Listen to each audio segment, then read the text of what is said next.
You're listening to the Substation Gaming Podcast. I'm Black Chestnut. With me, I have Lucas Hello. and Ricola. Hi. And today we're going to be talking about the Elden Ring gameplay, the state of play that happened back in October, and Pikmin Bloom. Yeah. So we're going to start it off with the Elden Ring gameplay. Yeah. And where do we start with this? There's a lot of stuff, actually. Yeah.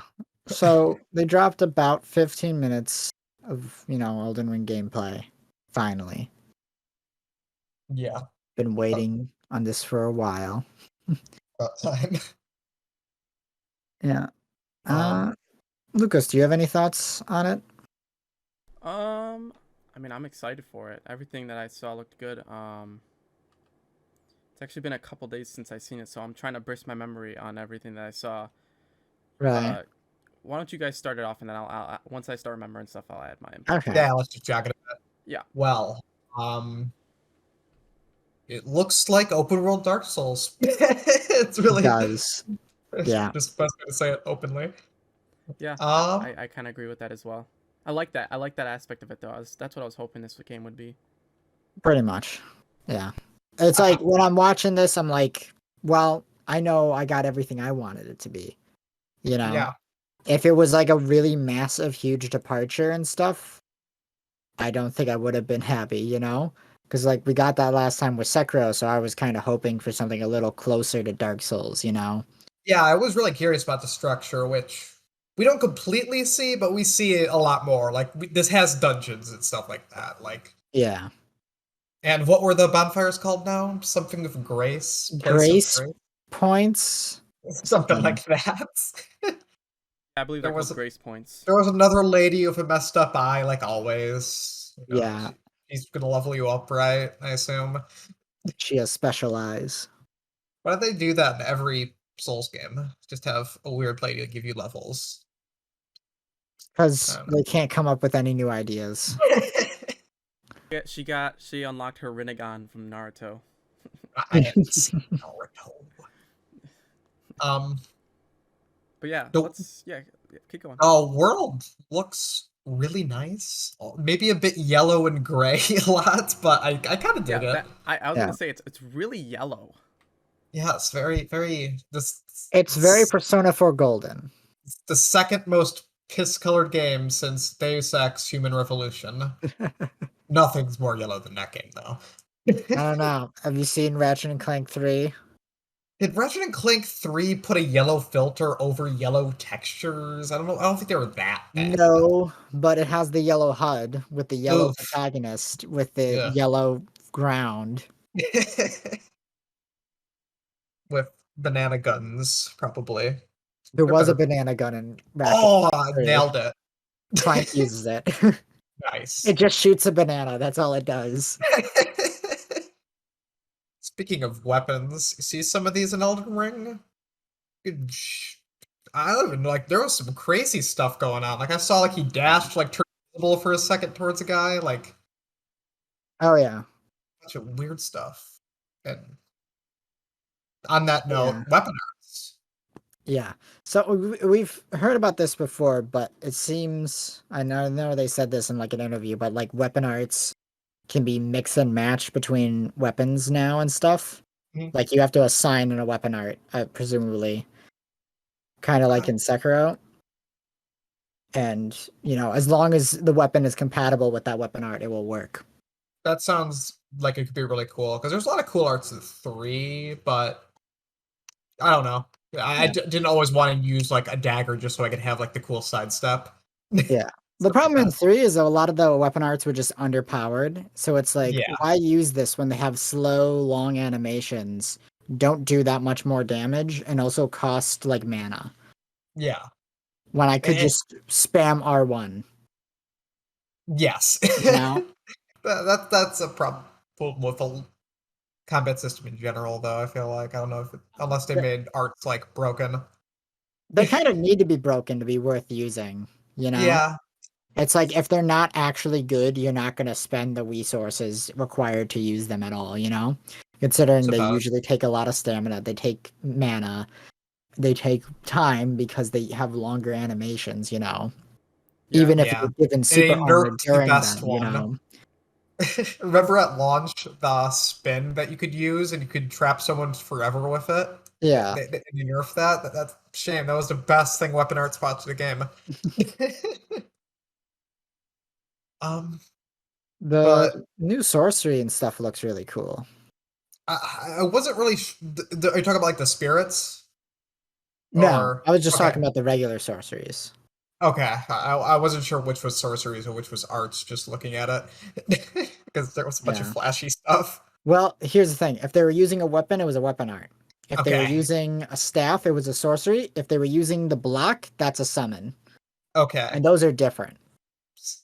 So I guess they're just cutting out the middleman of multiplayer now with these summons. Sort of. There's still multiplayer. You can still be invaded and stuff like that. But this is more of a new mechanic than it is like summoning like an NPC for help. Mm-hmm. It's much more of a summoner in other games. Yeah, this is something you'd build around from what it looked like. Pretty much. And I'm pretty sure because what you're summoning is like, enemies. So, you could headcanon yourself as a necromancer if you wanted. Fun. Or just headcanon yourself as a summoner because you're summoning different enemies. Oh. You could headcanon yourself as a Pokemon trainer as well. Yeah. Speaking of which, there was like a mod for Dark Souls 3 that like turns it into Pokemon. That's awesome, actually. 3 has a lot of good mods. I just been afraid to do them because you'll get banned. Oh yeah, and like Iron Pineapple just released his mod that he's been working on for a couple months that turns Dark Souls into Halo. Of course, that exists. Yeah, he added like every gun from Halo. Oh my god. Into the game, and then added a bunch of Halo multiplayer maps and made them all playable with online. That's beautiful. Yeah. Beautiful. And then added a bunch of random, crazy, stupid shit as well. Like you could Fortnite default dance on people and then it kills them. Beautiful. Wait, actually? Yeah. Wait. And like made point down parryable. That's beautiful. That's beautiful. As it should. That what should be. What is the point of point down being parryable? Because people use it to disrespect people, It's like they kill you and then they point down. It's just taunting, But if I can parry it, then take that. And then I do that. Does 3 have the hey emote? Well, this was a Dark Souls 1 mod. 1, okay, I can remember. Yeah. But he also made the what is it? Emote repostable.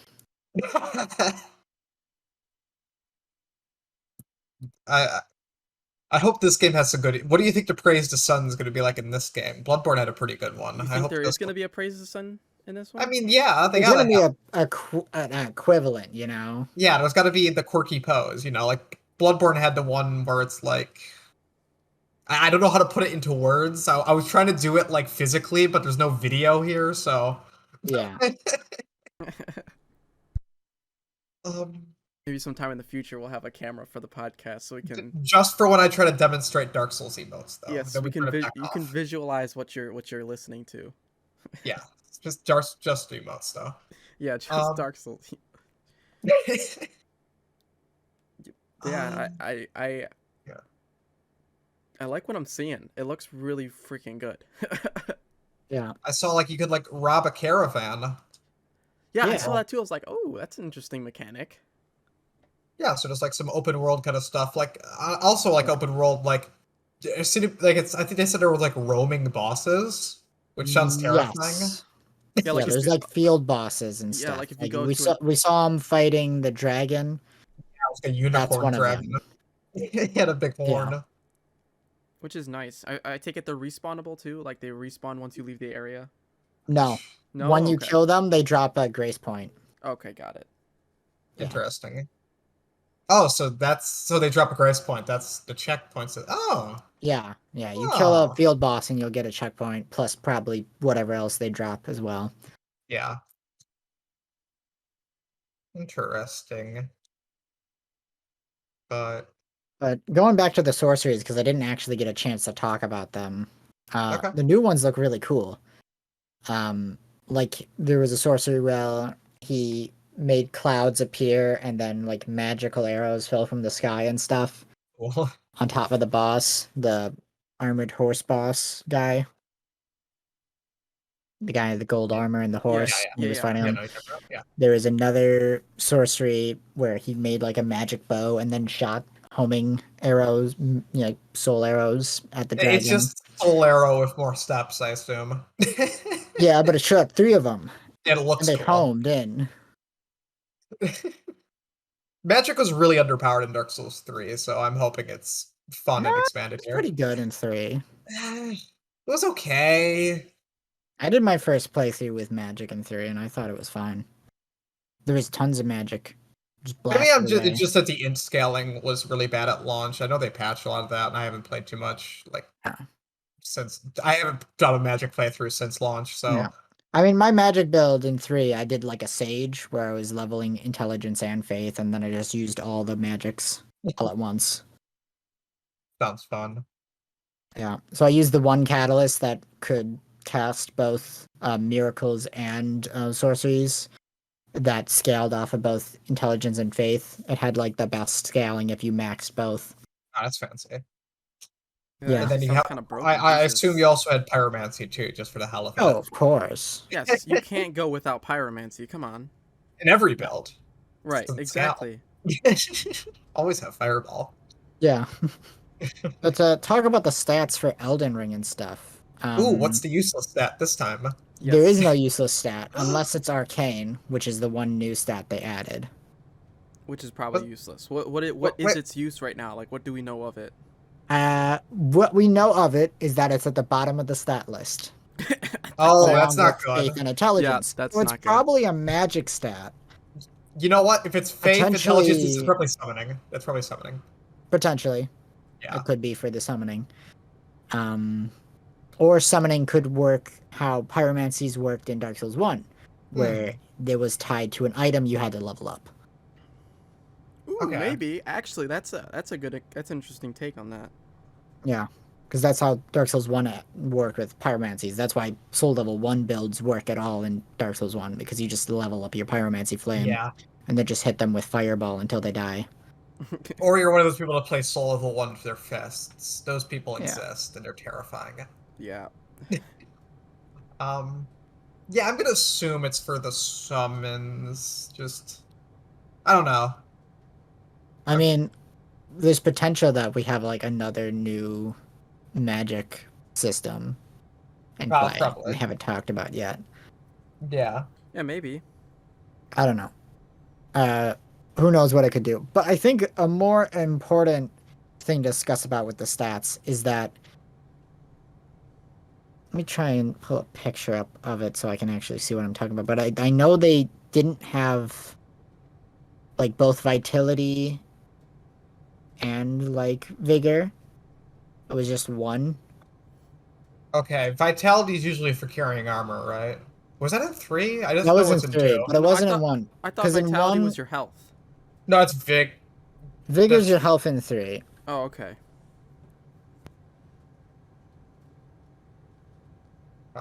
In 1, it's just endurances for armor carrying, and it also is stamina. 1's kind of obtuse with its stats, actually. Okay, I pulled up a thing with all the stats. The stats are vigor, mind, endurance, strength, dexterity, intelligence, faith, and arcane. Okay. So there's mind and intelligence? Well, mind's probably mana, I guess. Mind is for your mana. That's your attunement. Vigor is assuredly health. Endurance is obvious endurance. The thing is, like in 3 and 2, they had vigor and vitality.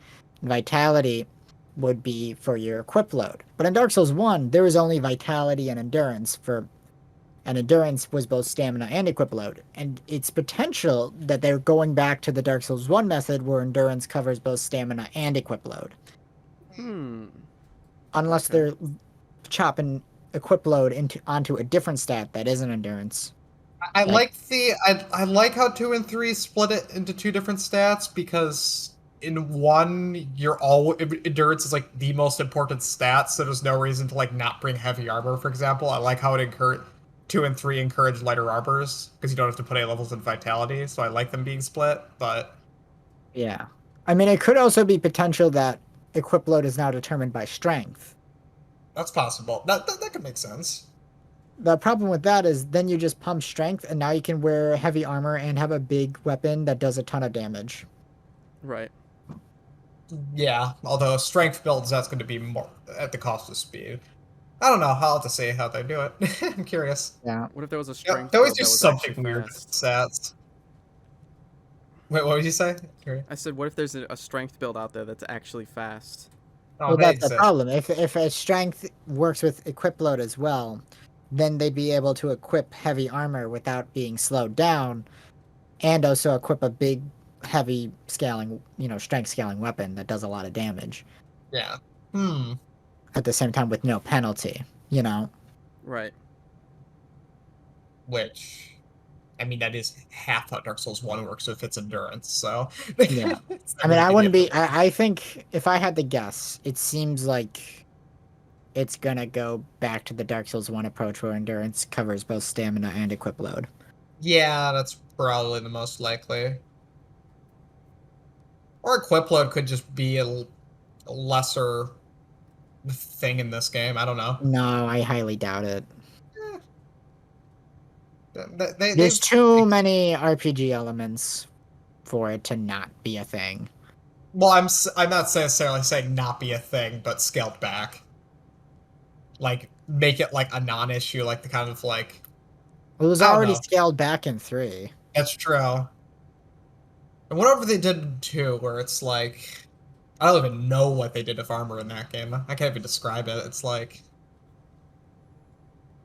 weird. You get a percentage of roll faster. It's not like fast rolls and slow rolls. That's because you have to level up a stat in order to roll good in Dark Souls 2.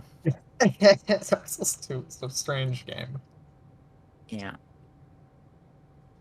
Although this does look faster than Dark Souls by a lot. I mean, it looks about as fast as Dark Souls 3. Yeah, I forget how fast 3 is, really. Yeah, I mean, it looks to be about the same pace as 3. Yeah. Although it also looked like we had that thing when you killed like the dragon thing, you looked like you did like the backstab thing from Bloodborne. What are you talking about? Oh, he grabbed it after he killed the dragon. He like, let me find the exact. When he's riposting it in the eye? Yeah. They literally just reused that animation from 3. That's just a repost animation that they reused. That's from 3. Beautiful. Yeah, honestly, almost all the animations they showed off were actually reused animations from 3. FromSoft. Those, keep in mind, those animations from 3 were also reused from 1 and Demon Souls. They got money, but They're I guess still it's using not broke, the same chest model from Dark Souls 1, which I think was also in Demon Souls. Wow. Gonna get like Pavlovian response thinking it's gonna be a mimic. I mean, it's probably gonna have mimics. But... Oh, sure. I'm sure they'll copy paste the mimics identically. Of course. If they come up with a new mimic design, I will be amazed. Didn't they change the mimic slightly in 3? I know behavior-wise they changed it. I can't remember if they changed his look at all. Yeah.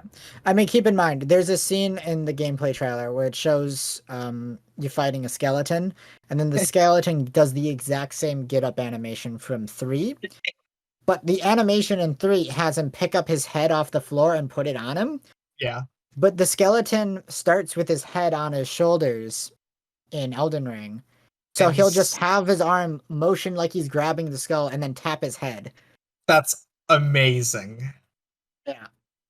Glad we're getting more skeletons, though. That's the most important thing. They're not going to top that part in Dark Souls 3, though, where you're crossing the bridge and the skeletons show up.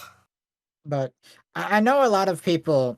I say a lot, but it's mostly just like a subset of people. Yeah. I've been complaining a lot about the reused animations and stuff. I really don't mind it because the animations are really good. They're fine. It's like I don't think I'd call Dark Souls animations great. They're good at telegraphing like what's happening. I don't think they always look that really great. I think they're really, really strong. Especially Dark Souls 1. Dark Souls 2 has really bad animations. Dark Souls 2 the rest of the games have great. Dark Souls 2 lost, like, Dark Souls 1 has like a jankiness that makes it easier to predict, I feel like. Yeah, here's the problem with Dark Souls 2, is that they didn't reuse any assets, and they started to made everything from scratch, and so everything turned out like shit. Like, yeah, I mean, look at 2's roll. It's like really flowy, and there's way too many frames in it. Like, you can't tell when your iframes are. Dark Souls 1, you can tell like when you're invincible, and it looks slightly weird, but it's perfect for the gameplay. Yeah. And I get why people would complain about the reusing, not just because it's lazy, but also it feels samey in a way. Like I feel like the movement might end up feeling samey, but that doesn't matter because Dark Souls movement's fine. It's fun. Yeah. The way I look at it, it's like, why the fuck would you waste time remaking animations that are just going to end up looking similar anyway? Yeah. But slightly different, which could potentially look worse. You know, that was what they did in Dark Souls 2. They remade everything and then they made it worse. Yeah. As opposed to just reusing shit. You know? Don't fix it if it ain't broke. Yeah, exactly. So if you just reuse all the good assets that you already spent a lot of time making, you know, you're saving money, and then you can save the time you spent reusing that to make new stuff. Yeah. You know? We're getting like 2 new weapon types we already know about. We're getting flails, and we're getting twin blades back from 2, and they're brand new. Let's go. Compared to their 2 version, you know, they're not reusing any of the Dark Souls 2 assets. They made new twin blade stuff, you know? Mm-hmm. And we see that in the trailer, and the twin blades look awesome. Yeah, you know, we're getting a whole new set of animations for every single weapon type with a jump attack, you know? Oh, yeah, that's true. We're getting all these new mechanics and stuff new to, you know, the Souls series, effectively, if you want to consider all these games a part of the same sub-series, since most people do anyway, you know? Most people count Bloodborne and stuff with them. I mean, yeah, it's fair enough. Yeah, the difference with Bloodborne is you're faster. Yeah. So, you know, we're getting all this new stuff, and on top of that, we're getting all these new mechanics and new open world on all these horse stuff. You know, they have to make new animations for the horse and the jump attacks and all that stuff. Oh yeah. I think the fact that this game's going to be open world is just it's interesting.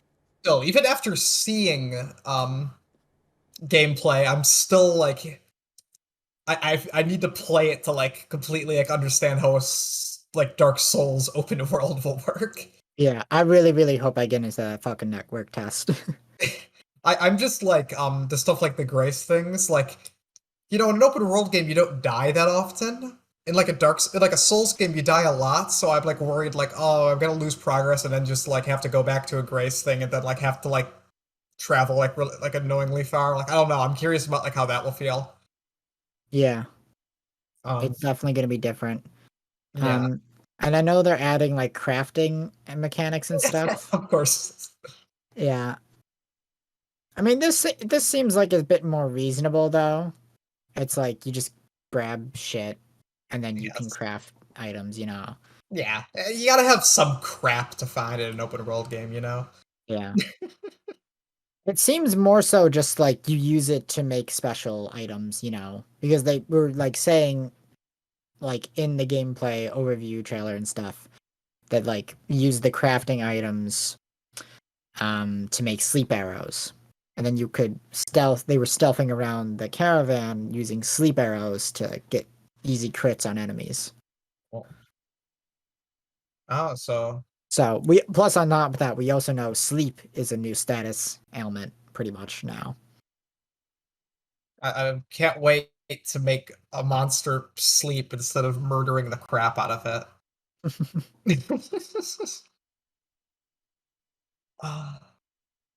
Okay, so if sleep's an ailment, I hope that's possible for bosses, so we can have like pacifist runs for this game, and it's going to be wonderful.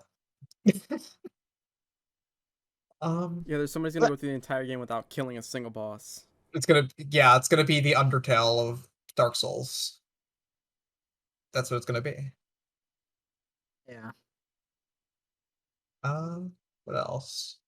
There's just a lot that's hard to talk about. Hard to narrow down.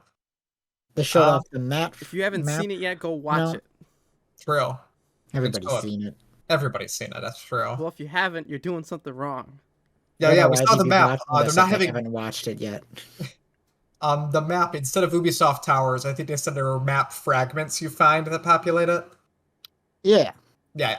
So kind of like Age of Calamity. Let's be real here. You're gonna find them in Ubisoft towers.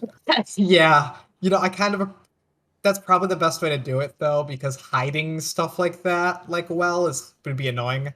I mean, like, if there's like some sort of tower mini dungeon that are like scattered across the map, and completing them, climbing to the top of it rewards you with a map fragment. Now that makes sense. Yeah. Yeah, that makes sense. And speaking of like mini dungeons and stuff like that, they did show off and confirm that those are there with like loot and treasure throughout them. Like we saw a glimpse of a catacombs one, but I'm assuming there's going to be more of different types and stuff. Yeah, and that castle place we saw was a bigger dungeon, Not right? the main dungeon. Yeah, they're calling those legacy dungeons because they're the equivalent of like a full like Dark Souls level.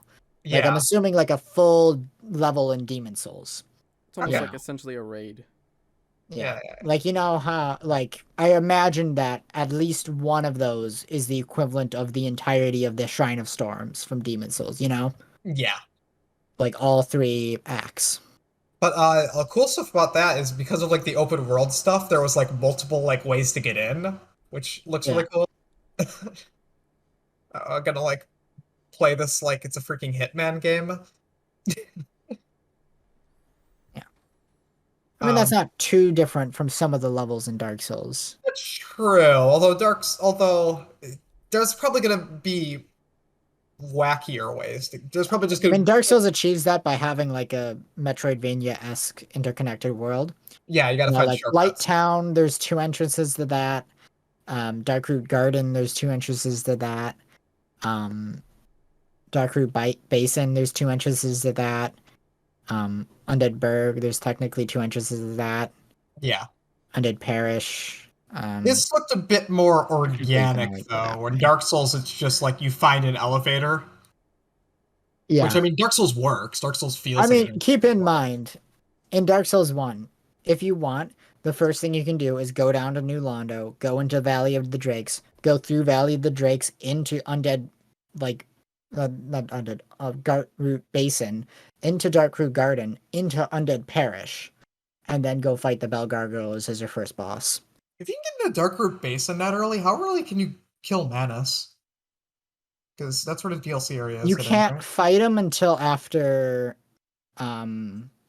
you've entered the library. Okay. You gotta go into the archives, because at the very beginning of the Duke's Archives, there is a Crystal Golem enemy. If you purchase the DLC, that when killing him will drop a key item that lets you do the DLC. Okay. Yeah, I remember that now. I can remember what the trigger was for it to show up. Yep. Yeah. Dark Souls is good. I hope. Although they didn't show any miracles at all off. Like, we haven't seen any miracles in any of the trailers. I mean, healing yourself isn't particularly exciting for a trailer. Yeah. But I do wonder how they're gonna divvy up the elemental magics and stuff. Yeah. It doesn't seem like they're bringing back pyromancies, but I doubt they're gonna drop all the fire magic, Yeah. And they're not gonna drop the lightning magic either. I wonder if they will potentially bring in more elemental magic, because I know Dark Souls 3 had a few ice spells, but not a lot. Yeah, I remember those. It's gonna turn into Avatar. We're gonna load up the game. It's gonna be like Earth. Well, maybe Arcane is tied for the elemental magics. Oh, that's a good point. Okay. And all the elemental magics are, instead of lightning going to Faith and fire being its own thing, it's just all of the elemental stuff is tied into its own magical branch. Yeah, and intelligence just gets to have blue stuff. Yeah, intelligence just gets to have like magic laser beams and stuff, and then Faith will have all the buffing spells. Instead of intelligence getting some buffing magic, maybe all of them will go to Faith now. That could be interesting. Potentially. And Faith won't have any offensive magic. but all of the, defensive magic that intelligence used to have, or utility spells, would then be put into faith, Yeah, like instead of int builds getting spook and like cast light and stuff and repair, that'll be a part of faith instead. Oh man, cast light was an int spell this whole time? Oh yeah. Huh. It's not like a super high requirement. I think it's like, it was either like 14 or 16. Yeah, I mean, it's to the point where I've never even used a lantern in Dark Souls 1. Yeah. Cast light is very useful. Yeah. Yes. I wonder if we'll have any dark mini dungeons, Oh, yeah, probably. Yeah, I mean, they've already shown off the torch and stuff from 3's coming back. In 3, I can't remember 3 using the torch as much as like 2 did. It didn't. There was a few somewhat dark areas where the torch was helpful, but that was also partially because in those areas, enemies were like weak to fire. Okay, I actually really like the torch dungeons in 2, like specifically the one that's like the pier where it's all dark. And there's like a pirate ship there. I really that one. I think those are probably the best parts of 2, the torch dungeons. If I'm gonna be honest. To be fair, that dungeon doesn't make any sense because it's at water level when you clearly went below water level to enter it.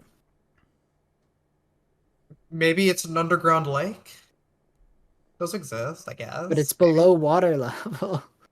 And you're at water level. Well, then you sail a boat into like a different level. Well, you sail the boat, but there's a skip. Maybe you went upward like a roller coaster at some point while you're on that boat. It was the world design in Dark Souls 2 doesn't make any sense. Because the level before No Man's War, for whatever it's called, was Heights Hall of Flame. Yeah. You know. And then you went down an elevator into... Yeah, I guess it could make sense if it's an underground lake. Or maybe Heights Tower of Flame's like on a plateau. I don't know. Who knows? But you can see the prison in the distance. It's dumb. It's a bit... We shouldn't even bother complaining about 2's world design, though, when the lava area exists. Yeah, that's even worse. You're in a tower in the poison area. You go up an elevator and you come out, and you're in a lava lake. Yeah. So you're inside of a volcano. There was somehow a volcano above the clouds. It's beautiful. It's only, most games have like dumb geography, but it's only complaint because Dark Souls 1 does that so well of like feeling like a place. Well, most games will use like some kind of transition or whatever, so you don't really question it. When Sonic Adventure 2 does dumb shit like that, you don't question it because there's like a level transition and a cutscene between them. So you figure, okay, the character moved some distance before this level happened, Actually, you know what? Sonic Adventure 2 has Except for that one level where you're on a highway in the middle of nowhere above the ocean. That's just San Francisco. They're just like that. They're weird. No, the highway level where you play as like Tails in the car. Yeah, Route 101. Right? That level is weird. Oh no, wait, Route 101's a different level, but that's the Rouge one, isn't it? No, I think or I'm thinking of I don't know. I forgot the names of the levels now. Oh, whatever.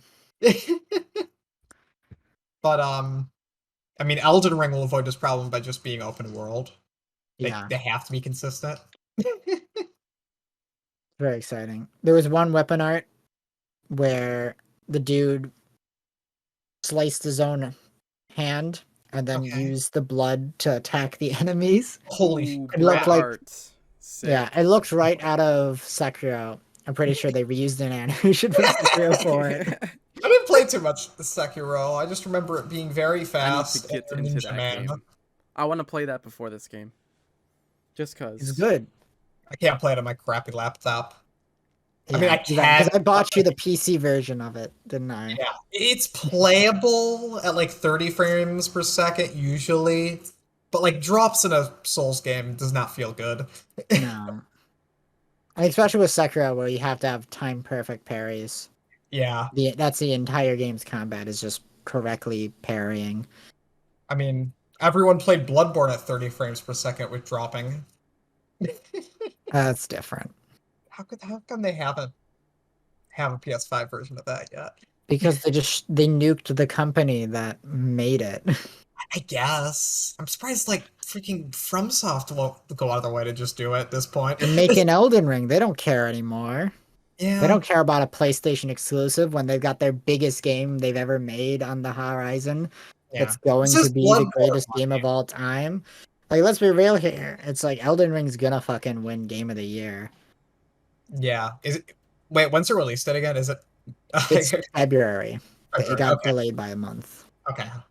I keep forgetting the release date because this game feels like 100 years away. Yeah. Next year is gonna be big. We're gonna get Elden Ring. We're gonna get Splatoon 3. We're gonna get Breath of the Wild 2. Oh yeah. I think that new God of War is coming out next year as well. That's a game. Yeah, what else is coming out next? I don't know. I can't remember what's coming out next year.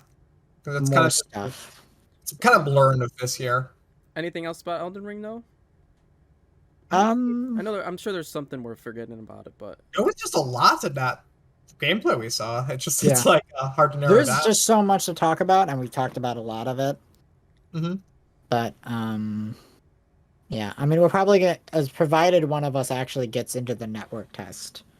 Yeah, we're gonna have more to talk about then as well. Definitely. Hopefully, I get in. I really want to fucking get in. Yeah, me too. Yeah. Wish us luck. Anyway, so do you guys have anything else to say on Elden Ring? No, I think we covered everything. Okay. Yeah. Then I guess we can move on. We didn't bring that up. It's called the Tarnish. That's all. Yeah. Okay. Yep. Yeah, we didn't talk about any lore stuff, but it's too, that would up I in feel the like air. That would be it's a Dark Souls. I know the lore is the world's messed up, apocalyptic. You're a screwed up dude with a funny name. Yeah.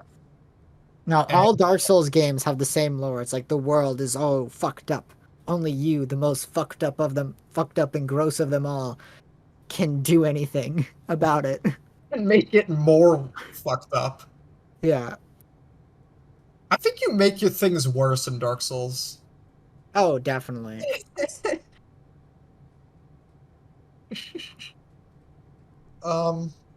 let's move on if you want. Okay. So next topic is the state of play, the one that happened in October, of course. So before we actually start talking about the games and stuff, what was your overall thoughts and stuff of this state of play? It was a state of play. I mean, better than like some of the previous ones I've seen just by virtue of not being completely boring, but just whatever. Yeah. It was standard for me. Yeah, I know the general consensus was this was hot doo-doo poo-poo. I don't I know most people hated it and thought it was a massive waste of time. I mean, it was. Nothing stood out to me. I kind of felt like, okay. I mean, even like the last one we talked about where we complained about a lot, that had a few big announcements. This one, like, this one have anything really that was notable? I mean... Sort of. Really. But, mostly niche stuff. But, yeah. But for me personally, I went in with super, super low expectations. I, expected this to be garbage. So I came out relatively pleasantly surprised by there at least being one or two things in here that I thought were pretty cool. Yeah. Because I came in with the expectation that nothing would be good in this. So I mean, there's a couple things, but nothing like that really blew me away. I feel like it was just mediocre. I mean, perspective is everything. So I expected it to be trash, and when it was just mediocre. Kind of garbage, I was pleasantly surprised. Right. It's the old zero punctuation comic of expecting high expectations, low reward, massive disappointment, low expectations, it's like low reward. It's like, all as well as it ends well, But if you ever have your expectations lived up to, that's the best, if that ever actually happens. I mean, yeah, sometimes. It depends on what it is. I expect Elden Ring to live up to my expectations. Okay. I mean, my expectations is that it's going to be Dark Souls, but with a horse in an open world. And that's what they're giving me. So my expectations were met. I hope Elden Ring is a Shadow of the Colossus ripoff boss fight. That's what it needs. I want to climb a big guy. There's no climbing mechanic, but they'll put that in Breath of the Wild too. Oh, okay, yeah. Well, we got a jumping button now, so we can platform up him. All right. We're on State of Play now, though. That we already talked about Elden Ring. We only just finished talking about Elden Ring. Anyway, let's actually get into what was shown off. So the first thing they showed off was Death vs. Let It Die. Yeah. Weird. Yeah, I was just about to say, weird. Really weird game. Not even like that the game looks super weird to me, just the situation of what this is. Yes, exactly. Yeah. That's exactly what I'm referring to. So it's not a sequel to Let It Die. It's by the same publishers, but by different developers. Yeah. Doesn't seem to actually have any correlation with Let It Die. Right. Other than being a third-person action game. Yeah. But this one is entirely multiplayer focused. Yeah. Well, Let It Die didn't have any multiplayer elements, did it? I genuinely can't remember. Yeah. I remember the initial trailer for Let It Die, and I thought it was a multiplayer game. I think there was multiplayer elements. Like, I think it had, like, Dark Souls summoning kind of style stuff. Okay. Yeah, that makes sense. But you can play it single player. Let It Die was just a roguelike where you go up a tower with kind of Dark Souls-y combat. And it was free to play, which was nice, but you're going to have to cough up some cash to ever beat the game. Right. Because it gets really punishing. And yeah, you play as a naked guy and punch stuff. It's fun. It is technically the most popular Suda51 game. In the sense that it had the most player base out of all the ones. At the very least, it's the one that has been touched by the most amount of people. Yes. So this one's like really weird, and I can't really make any heads or tails of its mere existence. How do you make a sequel to a Suda game without Suda? That's like insane. And it's like because I very distinctly remember looking at this, and it felt like it was bootleg Suda51. Yes, I very much remember watching the trailer before the name dropped, and I was just kind of like, and this has like a very wacky, kooky vibe, Yeah, like they're trying really hard to be quirky. Yeah. But Suda51's I don't think he's trying to be funny. He's just weird. Because even he's definitely trying to be funny to an extent. I guess there's definitely jokes in his games. Okay, there's like a spectrum. No More Heroes is like the far end of like that game is a comedy. But then you get to Killer 7, which is just kind of generally weird. Yeah. Well, Killer 7 isn't a comedy, but especially with like No More Heroes 2 and stuff. And like Lollipop Chainsaw. Yeah. Those games are definitely trying to be funny. But then you get to like his earlier stuff like The Silver Case or Twilight Syndrome, which are like trying to be scary and they're still like weird and kind of funny. And I don't know how intentional that is. But, Suda's cool. But this game's not made by Suda for some reason. It's really weird. I honestly don't even have much else to say about it other than it's weird. Yeah. On every metric, Yeah, let's just move on. Yeah. Okay, the next thing there was We Are OFK, which I'm not sure if this is actually a game or not. It's a game. Yeah, what does OFK stand for, though? It's just the name of the band, I guess. I'm not even sure. Is this like a real band? I think they're a fictional band in the game that they were just telling the trailer. Oh, okay. I thought they were like a real band that had like digital video game, like Gorillas. People. Yeah. I thought they were doing like a Gorillas thing. They might have been. You know what? Where it was like a true story but told through a video game, and then the game was just interactive music videos. Now, interactive music videos sounds fun. I like rhythm games. Yeah. From indie. It looks like It's they Guitar are Hero. a real band. They reincarnated Guitar Hero. I'm calling it right now. No, I don't know if it'll be that much. Gameplay, like... Yeah, because, like, is it going to be like a rhythm game? Is that what they meant with interactive music videos, where you, like, that's a what rhythm game over a music video? Like, Telltale game, where, like, you know, it's, like, really basic, like, interaction, like, kind of, like, storytelling stuff. And then the music videos. That's what it looked like to me. Yeah. Which, I mean, it's definitely unique. Yeah. I mean, I don't think it looks bad. Yeah, I mean... I'm just not sure what to make of it. Yeah, it's hard because it had an intentionally kind of weird trailer that kind of intentionally threw you off. It was trying to be like meta and a little quirky, but not like, I wouldn't say in like a bad way. Yeah, it didn't but at least in a way that was somewhat confusing. It didn't make my skin crawl quirky. Like I just said like a few seconds ago, it's like, is this even a video game? I'm not actually sure. Yeah, it's like a documentary. You know, seeing a documentary in video game form is Or no is one's this done just, that before. like music videos with like some level of interaction, you know?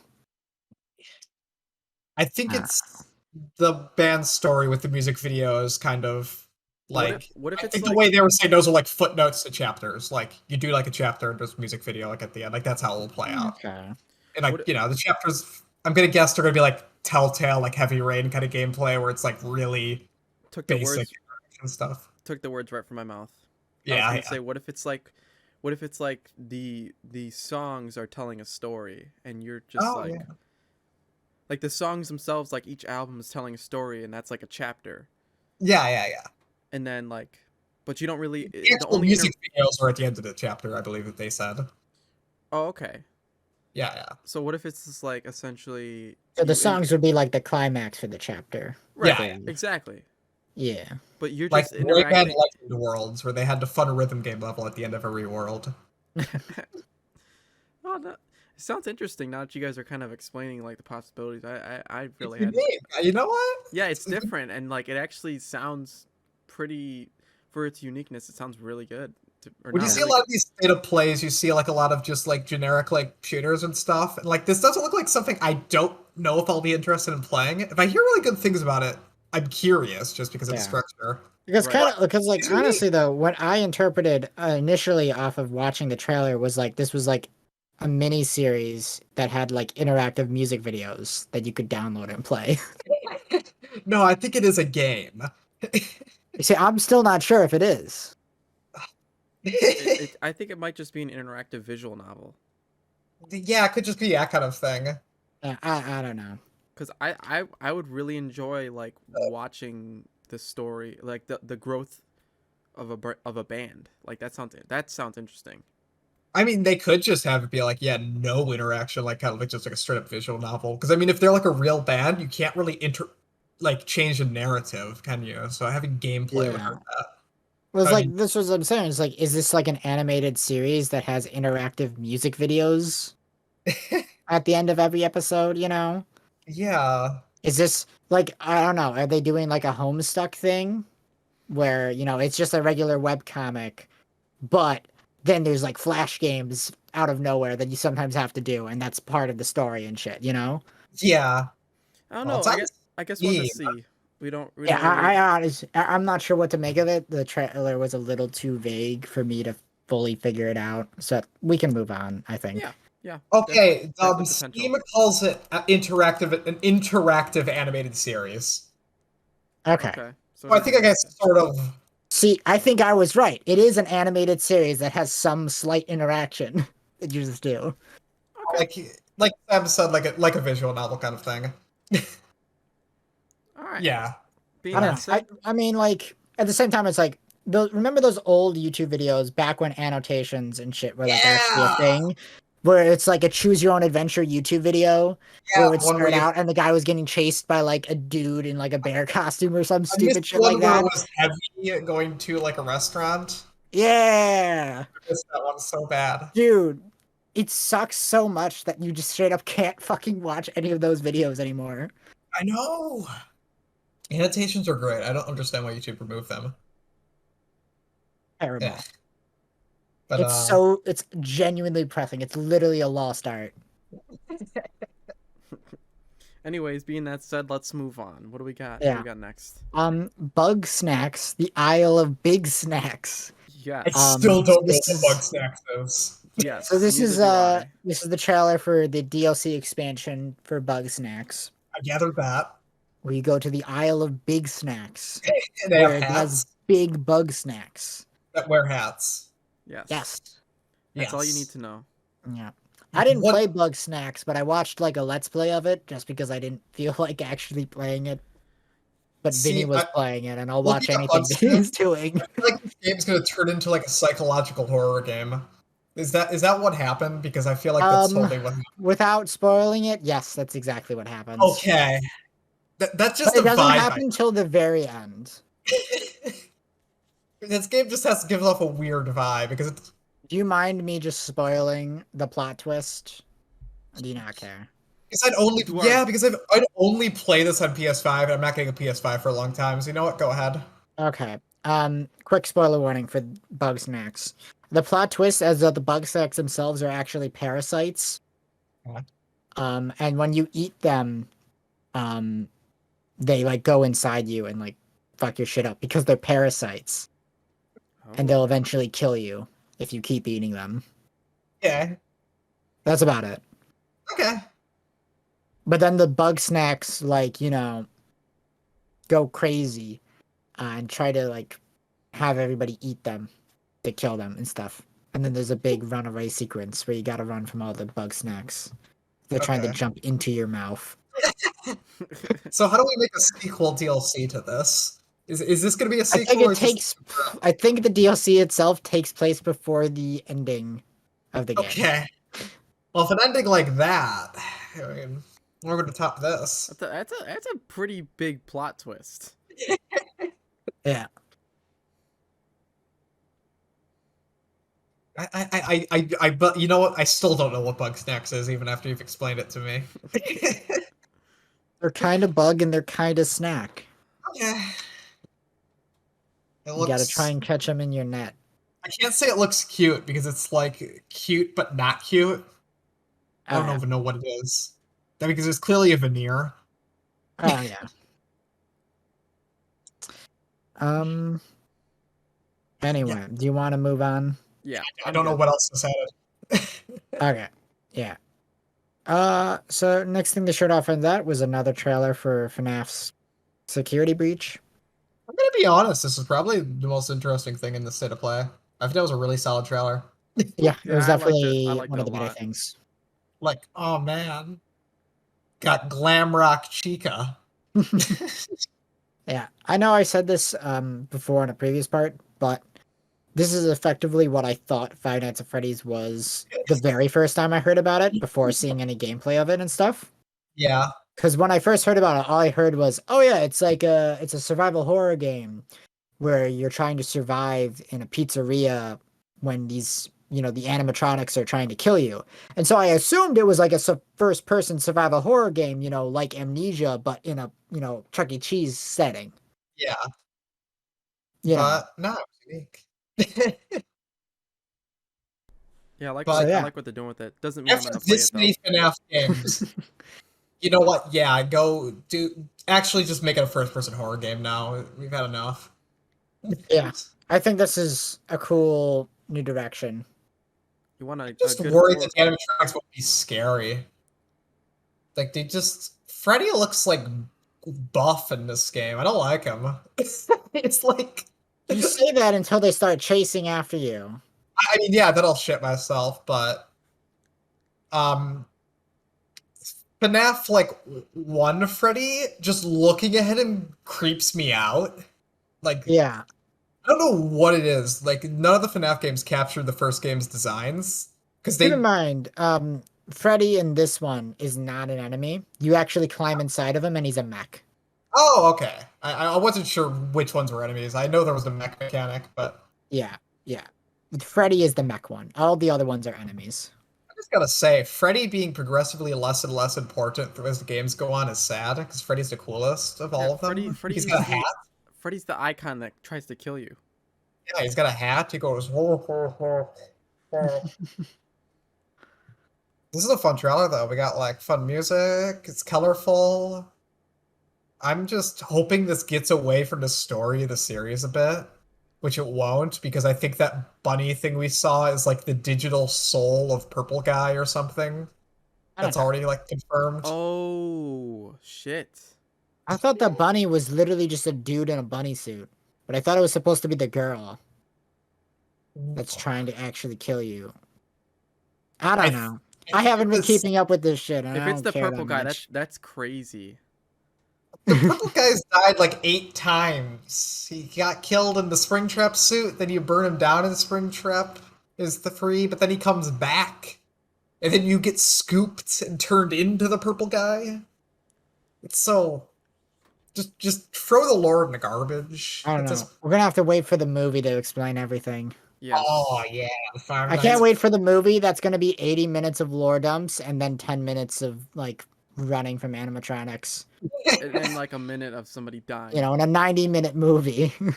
No, 80 minutes of lore. 95 minutes. There's got to be 5 minutes of people dying randomly to the the movie's not gonna have any random deaths. Oh, it's just gonna be. It's just gonna subvert horror movie tropes by not having anyone get killed off. That just has to be PG. Because they need kids to go to the theater and see it. Yeah. No, we don't. To be fair, most of the kids who grew up with like FNAF, I'm pretty sure are probably at least 13 at this point. So they can get away with it being PG-13. They just can't make it R. Yeah, true. Although, you know, I could dig an R-rated FNAF movie where you get to see the bite of 87, just kids' frontal lobe getting ripped out. Can I see that? That'd be fun. Oh It's just gonna show it off, but it's gonna show it off like it did in like FNAF 4, where it's just pixel art. Oh, or we'll see the shadow of it or some stupid crap. Ricola, what is your? Hey, the banana. Have you seen the Banana Splits movie? That's a movie where the classic Banana Splits characters from the 70s in their fun animal suits murder people in violent ways. I want I'm pretty sure that was a scrapped FNAF script. It makes sense because they're animatronics in that movie for no reason. Same with that other one, the fucking Nicolas Cage one or whatever it was. Was it Nicolas Cage? Yeah, Willy's Wonderland. Yeah. That was Nicolas Cage, where he doesn't have a single line in the entire film. That wasn't a scrap FNAF script. That was just a FNAF cash-in. That movie was made at $6 in a weekend of Nicolas Cage not even having to remember a script. They just had him show up, play up a pinball machine, and hit stuff with a broom, and then leave. It really was. I gotta watch it. I've seen a Banana Splits movie. That one's actually really fun. It's bad, but it's kind of a fun slasher. You know what? I think people are afraid of making creepy animatronic knockoffs, but you know what? I need more creepy animatronics. Just so I can get one that's actually as creepy as FNAF 1 again. I guess. Anyway, you done talking about FNAF? Yeah. Unless you have any more about to say about Here to Breach. Okay, let's move on. The next thing they showed off was Death's Door coming to PlayStation. I've played through it. It's really good. We have like a whole podcast where we have a section of the podcast talking about it. Yeah, I was confused when we saw this. I was like, didn't this game already come out? Yeah. So if you want to hear our thoughts about it, go watch that episode. Mm-hmm. Yeah, we put a link to it in the description of the video. Yeah, definitely. Yeah. All right. So what do we got after this? And then there was like the Kart Rider Drift game. This really just looked like a generic kart racing game. Yeah. Honestly, it reminded me a lot of Mod Nation Racers. I don't know if any of you guys have heard of that game. Nope. I think I see it in my head. I think I know. Is that the one on PS3? Yep. Yeah, I've never played it, but I know about it. Yeah. You know what's funny? I only ever played that game like one time. Like, I like borrowed it and stuff from my sister or whatever, I think. I tried to download it, like install it on my PS3, and it literally took like 5 hours to fucking install. That's normal on PS4 now, but you know. No, it was like really bad. Like I started it and then like I had to wait for hours and hours and hours. And like I was busy that day and had to like do stuff and it was a total nightmare. And then I played it like one time, and then never played it again. This looks like just the most generic kart racer, though, this game. Yeah, it does. Why play this when that Chocobo GP is coming out? Or you can play Mario Kart. Or just Sega All-Stars Racing Transformed, because no kart racer is ever topping that game. You see, the thing is, none of those are on PlayStation. Is Sega All-Stars Racing Transformed not on PS4? That's probably on there. I don't know. It might be. It might be, and that game's not being topped. I mean, the new Sonic Racing game is probably on PS4, right? Yeah, Team Sonic Racing probably is. Yeah. Team Sonic Racing isn't bad, honestly. That game's okay. Yeah. Did you have any thoughts on this game, Lucas? Like Ricola said, it just seemed like a generic. I feel bad. Like that they don't have like an IP, and this game's probably pretty good, but I'm just not interested just because their original IP looks so boring. Yeah, I mean, it didn't really look bad, and that's the most I can really say about it. Although honestly, though, that new Hot Wheels racing game looks more memorable than this. But then I feel bad because also that has an IP like attached to it, so they're riding off that. Like I feel bad this being like an original thing and just me being completely uninterested. Yeah. I mean, the real question is, will it be better than like Little Big Planet karting? Probably. Is that game like pretty bad as like a kart racer just because they made it like really, really floaty? Yeah, it's kind of weird. It's not that great. Little Big Planet's floaty, but it works. But the Little Big Planet karting, the weirdest thing for that game for me was like the graphics. Like I'm pretty sure it was like a really low resolution for some reason. Like the game looked like it was 360p. And I don't know if that was just like a weird thing with like mine and I just had the settings wrong that I never fixed. Maybe they were like doing something weird, like reusing Little Big Planet 2's engine and trying to make that into a kart racing game. Is that what they actually did? I'm gonna assume. I don't think so. Okay. I don't know. Who knows? That was a weird. I'm pretty sure Little Big Planet karting was developed by the same people who made Mod Nation Racers. I have no idea. Because like the whole concept about Mod Nation Racers was that it was a modifiable racing game on console, where you couldn't like make your own like mod stuff, but like you could modify everything. Like you could make your own tracks and like customize your kart and your character and shit like that. Just like Excite Bike. Yeah. Or Sonic Robo Kart. Go play that. Go play that Sonic Robo Blast Kart 2. You can play as Kiryu. Yeah. Anyway, I don't think we have anything else to say on Kart Raider Drift. Drive. Yeah, let's move on. Yeah. So the next thing they announced, or they talked about, there was a trailer for like King of Fighters 15. Yeah. Honestly, don't know. Is this game already out or is this like DLC? I think it's new. Yeah, King of Fighters 15 isn't out yet. Okay. I can never keep track because there's too many. This 19th. It's coming out on the 19th. Yeah. This I don't is the first King of Fighters follow, fighting games and stuff, so I never can keep track of which ones are the new ones and which ones are just DLC with new characters, or a re-release with new stuff, because they do that all the time. Let me go read the latest Unist release name to you, where it's like they add like a new suffix every time. But yeah, King of Fighters was dormant for a while. It's cool to get back. This looks nice.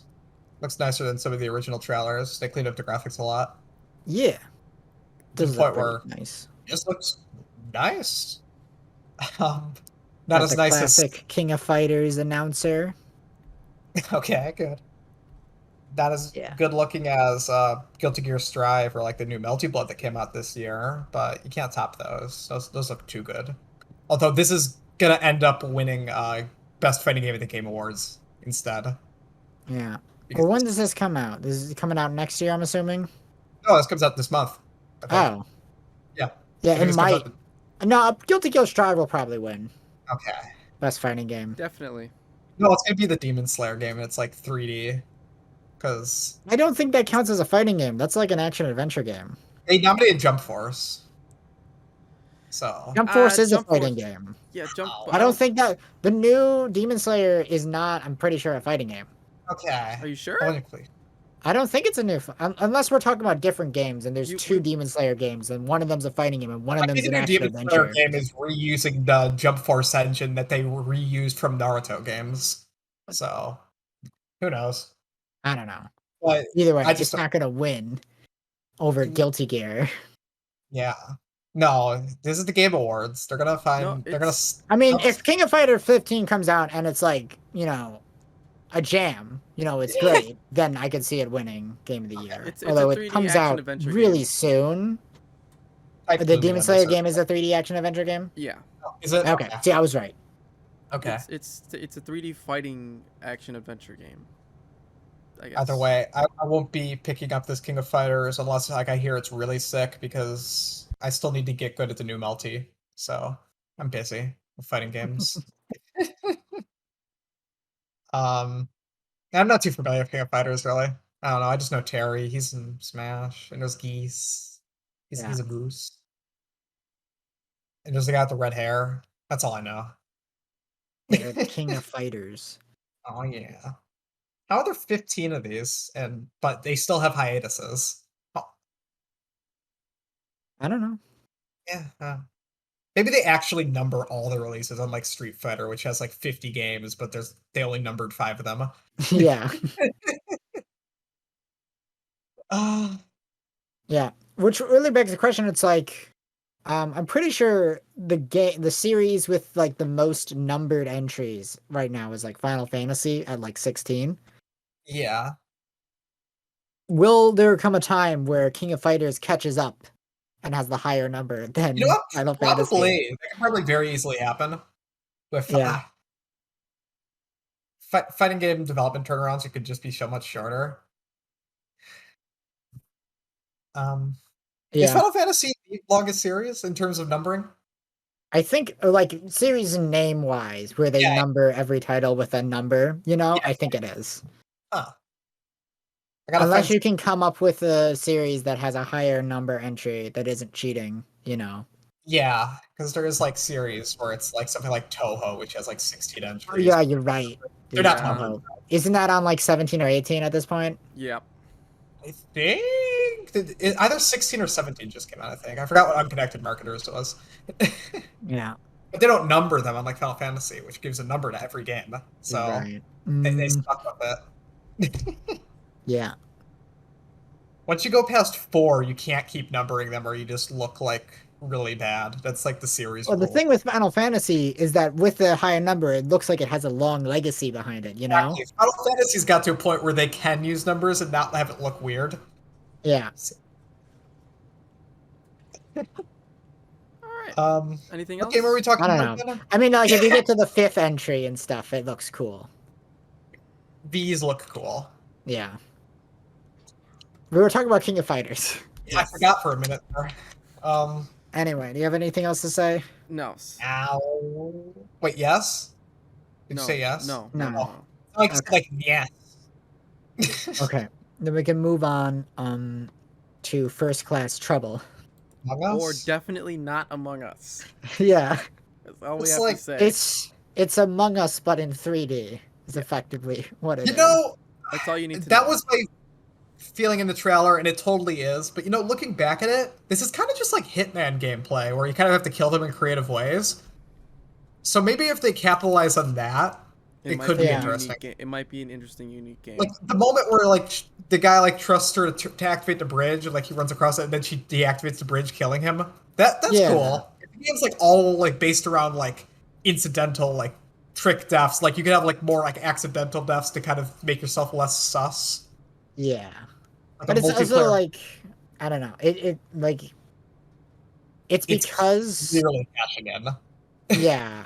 Because, like, here's the thing. This genre has always existed for a long time, about as long as, like, multiplayer games, you know?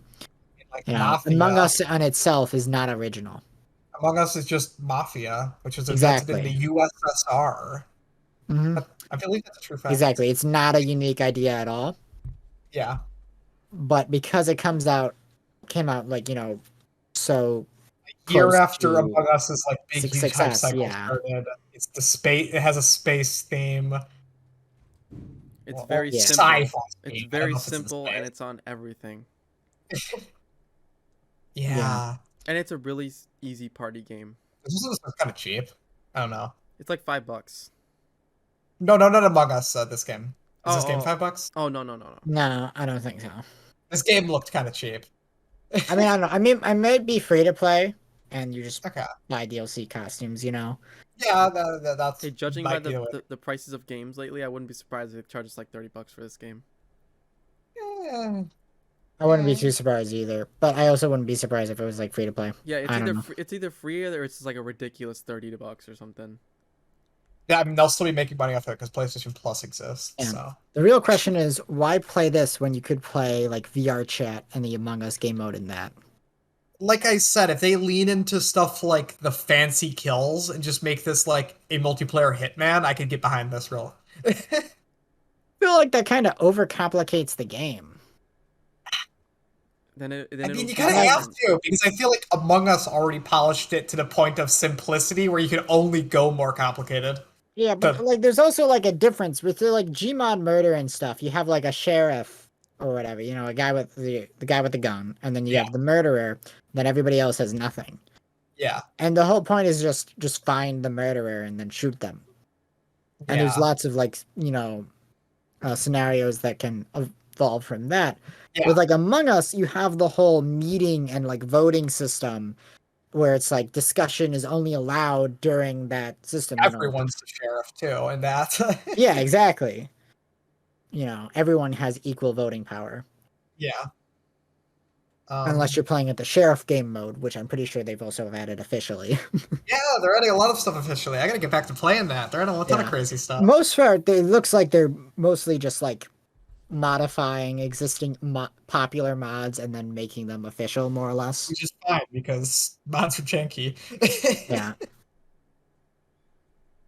But yeah, this game it feels cynical. It really, and I'm gonna feel bad if they like were developing this before Among Us like hit its hype cycle like last year. Which is not impossible at all because, you know, like I said earlier, this is not a like original idea. You know, this has been done before dozens of times. It's just they gotta prove to me that they have their own vision first. I don't know, in this. It's just one of those things where it's like I feel like especially after Among Us, a lot of people are just kind of burnt out on this type of game at this point. You know? It's like people jumped on so much Among Us shit. It's like who's actually left who's like still like, oh yeah, I definitely want to play some Among Us, and who compared to how many people are like, you know, I think I've had my fill, I'm done, I don't want to touch this again for at least 5 years. Right. You know, I'm not tired of saying out of my way. You know, I definitely feel like there's probably people who played way too much, way too short, and on like, you know, and then like just got sick of it effectively. Yeah. Just like, oh my god, I've played way too much of this. I'm so sick of playing this. I can't play this again for like, you know, 5 years. You know, they ate too much of the same food, you know? Yeah, I suppose. I feel like there's definitely some people out there that feel that way. Yeah, and that would affect this. Yeah. But yeah. Anyway, do you have anything else to say? No, I'm good. I'm good. Okay. Do we want to move on? Yeah, let's move on. What do we got next? Okay. The next thing they showed off was the new Star Ocean game. Oh, cool. Yeah, that's right. Yeah. No, it's weird to see a Star Ocean game. Yeah. I've actually never played any of these games. Yeah, I haven't played any of them either. I haven't, but I know about it. It's yeah. I'm like, I'm not super familiar with the IP. I just know it's an action RPG franchise from Square Enix. Yeah, but like back to like mid-90s. Yeah. You know, it's like the first one was on PS1, right? I believe it's 96. I believe the first one is. So yeah. And it's not like a massive franchise. It doesn't get entries super often, but it gets some steady-ish, you know, like every couple years. Yeah. This is like the series like it popping up. I assume fans of it never expect it, like to actually get another entry. Yeah. It doesn't necessarily get consistent entries, but it gets some semi-consistent entries, you know? Yeah.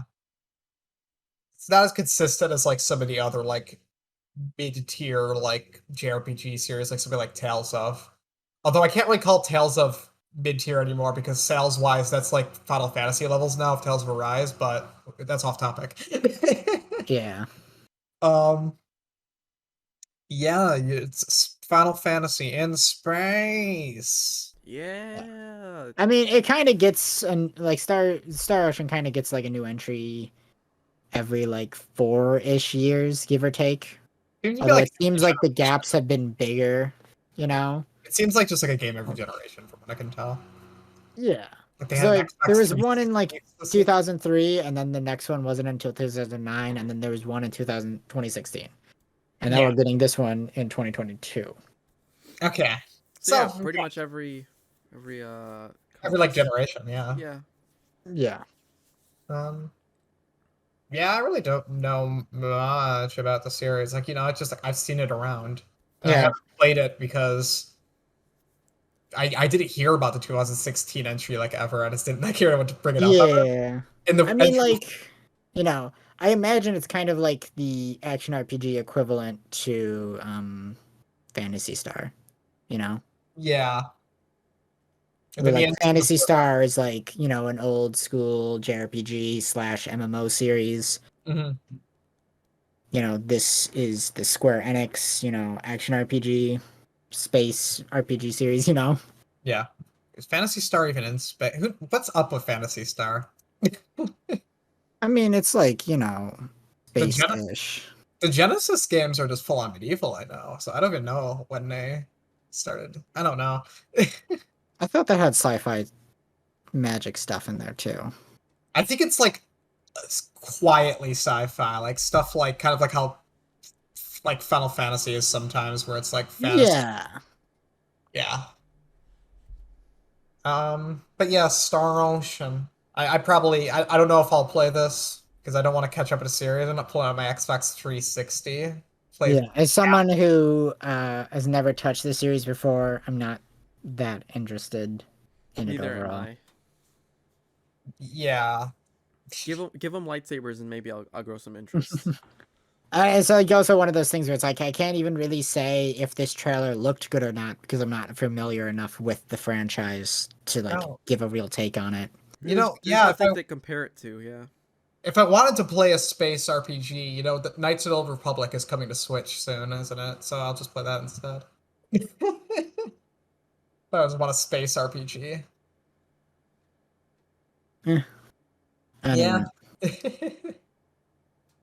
Yeah. If none of us have anything really to say on it, I guess we can move on. Sure. Let's move on. What do we got next? Okay, so the final thing they showed off at the State of Play was a new trailer for Little Devil Inside. Oh, nice. Right. I remember talking about this. We talked about this. Yeah. This game, it looks cool, but it's completely left my head like the previous times I've seen it. I can't remember seeing this before. It's gone. Well, I remember the last couple times, and this trailer gave me a lot of stuff that I wanted to know about the game, to be honest. And it looks pretty good.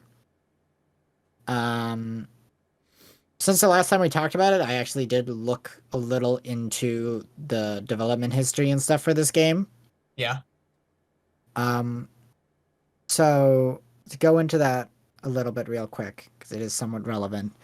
It was originally a Kickstarter and stuff for it back in, say, I think 2016, I want to say. I think that's what it was. Let me just Google that real quick.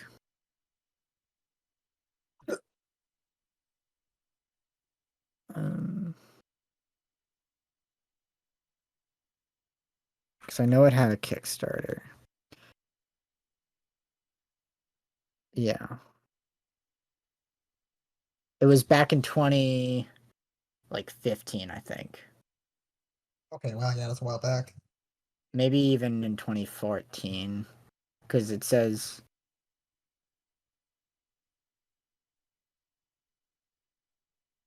Essentially even in 2014. Because it's like for all of the things on the Kickstarter, the estimated delivery for it is like 2016. That's the estimated delivery. Oh my. Yeah. So the Kickstarter weighs like 306 Australian dollars. So it had a successful Kickstarter. They even achieved the Wii U support. Oh man, just like Hat in Time's Kickstarter. Yeah. And I remember those days. Yeah. So this is gonna be on Wii U then? Yes, totally. Well, here's the thing about it. After like a certain point, it kind of just went off the map. They stopped updating, giving updates out to the Kickstarter backers and stuff for a time. And then it reappeared like about a year or two-ish ago at this point when we first saw it, at the Sony event when they were revealing all the new stuff for the PS5 before the PS5 came out. And this was on there. And it got re-announced effectively as a PlayStation exclusive. So, presumably... Man, screw those Kickstarters. Yeah. So presumably and stuff, like, obviously they ran out of funding because it seems pretty clear that the game is far too ambitious for the amount of funding they got from Kickstarter. Like, they only got $300,000 from Kickstarter. That's not nearly enough to develop a game of this scope. Mm-hmm. With a small team. That's like pennies. It's nothing. Yeah. Budget wise. And so obviously they must have secured additional funding from Sony. Which is good. To actually finish the game. Thankfully the game is coming out actually, which is better than nothing, Yep. And I think it looks pretty good. I think the game hopefully will live up to the wait to all the people who actually funded the Kickstarter. Hopefully they're not too upset. That's just part of Kickstarter waiting 100 years, isn't it? Yeah. To actually speak about the trailer and stuff, there's a lot of really cool stuff shown off in there. They showed off how the world traversal is going to work. Yeah. And I kind of like how they decided to tackle it, where you get the little figures going across the world, and then when something happens, an event of some kind happens, it will zoom back down into the world and stuff, and it will show you what's going on. Which I think is a really smart way. It effectively uses the overworld mentality from, JRPGs and stuff. Yeah. But this one seems much more on rails. Yeah. Which is a good way of giving the world a lot of depth and like make it feel really big without literally making it literally big, So with how this game's development seems to have stalled before, that's probably a good idea. A strategy. Yeah. And it seems like the gameplay loop is effectively going to be taking missions and quests and stuff and then going out throughout the world to complete them. Mm-hmm. Like we see one quest where you get called to an old mansion in the forest and then the guy throws you in the basement to fight like an octopus monster. Okay. And then you see him leaving the house and stuff. And then he gets swarmed by, a horde of enemies. And then it goes into some of the combat mechanics and stuff. Which the most notable and unique one of which, effectively being that you can impale enemies with your sword and then drag around their bodies and throw them into other enemies and stuff. Oh my! Yeah. That's an amazing mechanic. Yeah, it's pretty cool. Yeah. Excited to ragdoll enemies into other enemies. Oh yeah. Honestly, it looks pretty good to me. I think this looks really fun. I'm definitely interested in picking it up. I'm curious. I don't know if I'll pick it up, but I'm curious. Yeah. Do you have any thoughts on the trailer and stuff, Lucas? Nothing that you haven't already said. I mean, this game didn't really pop out to me to begin with when we first talked about it way back. Right. I know you were pretty excited about it, so I kind of left you the stage. All right. But yeah, everything you said pretty much is everything that aren't my thoughts. Yeah, I'm pretty interested to see how it ends up and stuff. Yeah, agreed. I can dig it. Can you dig it, sucker? Okay. All right, let's move on. What do you got next? Want to move on from the state of play? Sure. Okay. There was a Warner Brothers fighting game that got leaked. Yes. Very interesting roster. Yeah. We're not going to show the image that got leaked specifically with the roster showing it off. Just because Warner Brothers seems to be taking down stuff with it. Yeah, so instead we're going to give you this image from a recent like Warner Brothers animated film or whatever. Looks like Shaggy is literally choking Scorpion from Mortal Kombat. That is quite literally what is happening in that image. Shaggy's only using 2% of his power here. Yeah. Yeah. We'll get Speaking to see... of which, Shaggy is in the game. Yes. We're going to see Shaggy's 50% power in this game. Well, how about we go through the roster? Yeah. Well, first off, we have a thing. Yeah, a weird OC thing. What do you even describe it? It has like reindeer horns. It kind of looks like a wolf. It's green. Yeah. Wait, Lucas, have you seen the image yet? Because we're not sure if you have. Have you seen the leaked roster? I can send you a picture of it really quick. I haven't. If you want to send me that. Okay, yeah. So that's the leaked roster we've seen so far. Okay. Yes. Yep. Got it. Okay, so it's a thing. We can't tell anything more than that. Yeah. That's a good roster. Yeah. This probably isn't even the full roster. I believe apparently this game is supposed to be free to play with like Bible characters. Okay. Cool.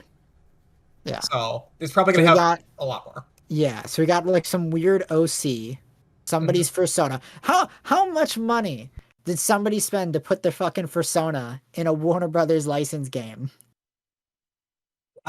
This is the real question. Who on the dev team? I don't know. We gotta figure it out. One of gaming's mysteries. I can't make a joke. I don't know anyone who works at Warner Brothers. Zack Snyder? I don't know. Absolutely insane. And then we got Steven Universe. Yeah. And next to Steven Universe, we have Batman. Batman beating the shit out of Steven Universe. And then Harley Quinn. This is where I watched my parents die, Steven. Cowabummer.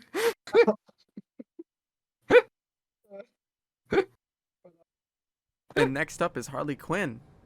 Quinn's cool. She makes sense. They keep trying to make Harley Quinn a thing. She's cool now. She's cool. I feel like she was always somewhat cool, but they keep pushing her too hard and it's making her lamer. It's true. You know? Yeah. Like, I've never had a problem with Harley Quinn, but their extensive use of her has made her lamer as a result, I feel like. Yeah. I don't know. I haven't seen Birds of Prey. I've seen like 20 minutes of Birds of Prey. It was on in a room I was in once. Yeah, everybody went to see Sonic the Hedgehog instead. Yeah, remember that weird time there was a bunch of thumbnails of like Sonic beating Harley Quinn at the box office, and we got a bunch of bizarre thumbnails out of that, like my favorite being Joker running like with Sonic's hair. So weird. It was a weird time. But and then we got Finn and Jake. So they Adventure Time. So we don't get Scooby, but we get Finn and Jake. Yeah. Weird. We do get Shaggy though. Yes, next we have Shaggy. They picked the correct They did. Scooby-Doo character for this. Will they totally lean into Super Saiyan Shaggy? Like, how hard are they? Ultra Instinct Shaggy secret costume. Yeah, well, it's gonna be his, like, you know, Final Smash equivalent, you know? Uh-huh. He just turns into a god. You're just gonna do it. The rest will be him eating a sandwich and mustard coming down from the sky.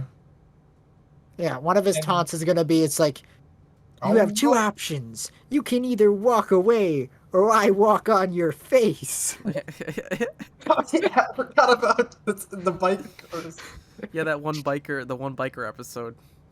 Or that out of context clip where sounds like he's saying, "Look out! It's the gay sword."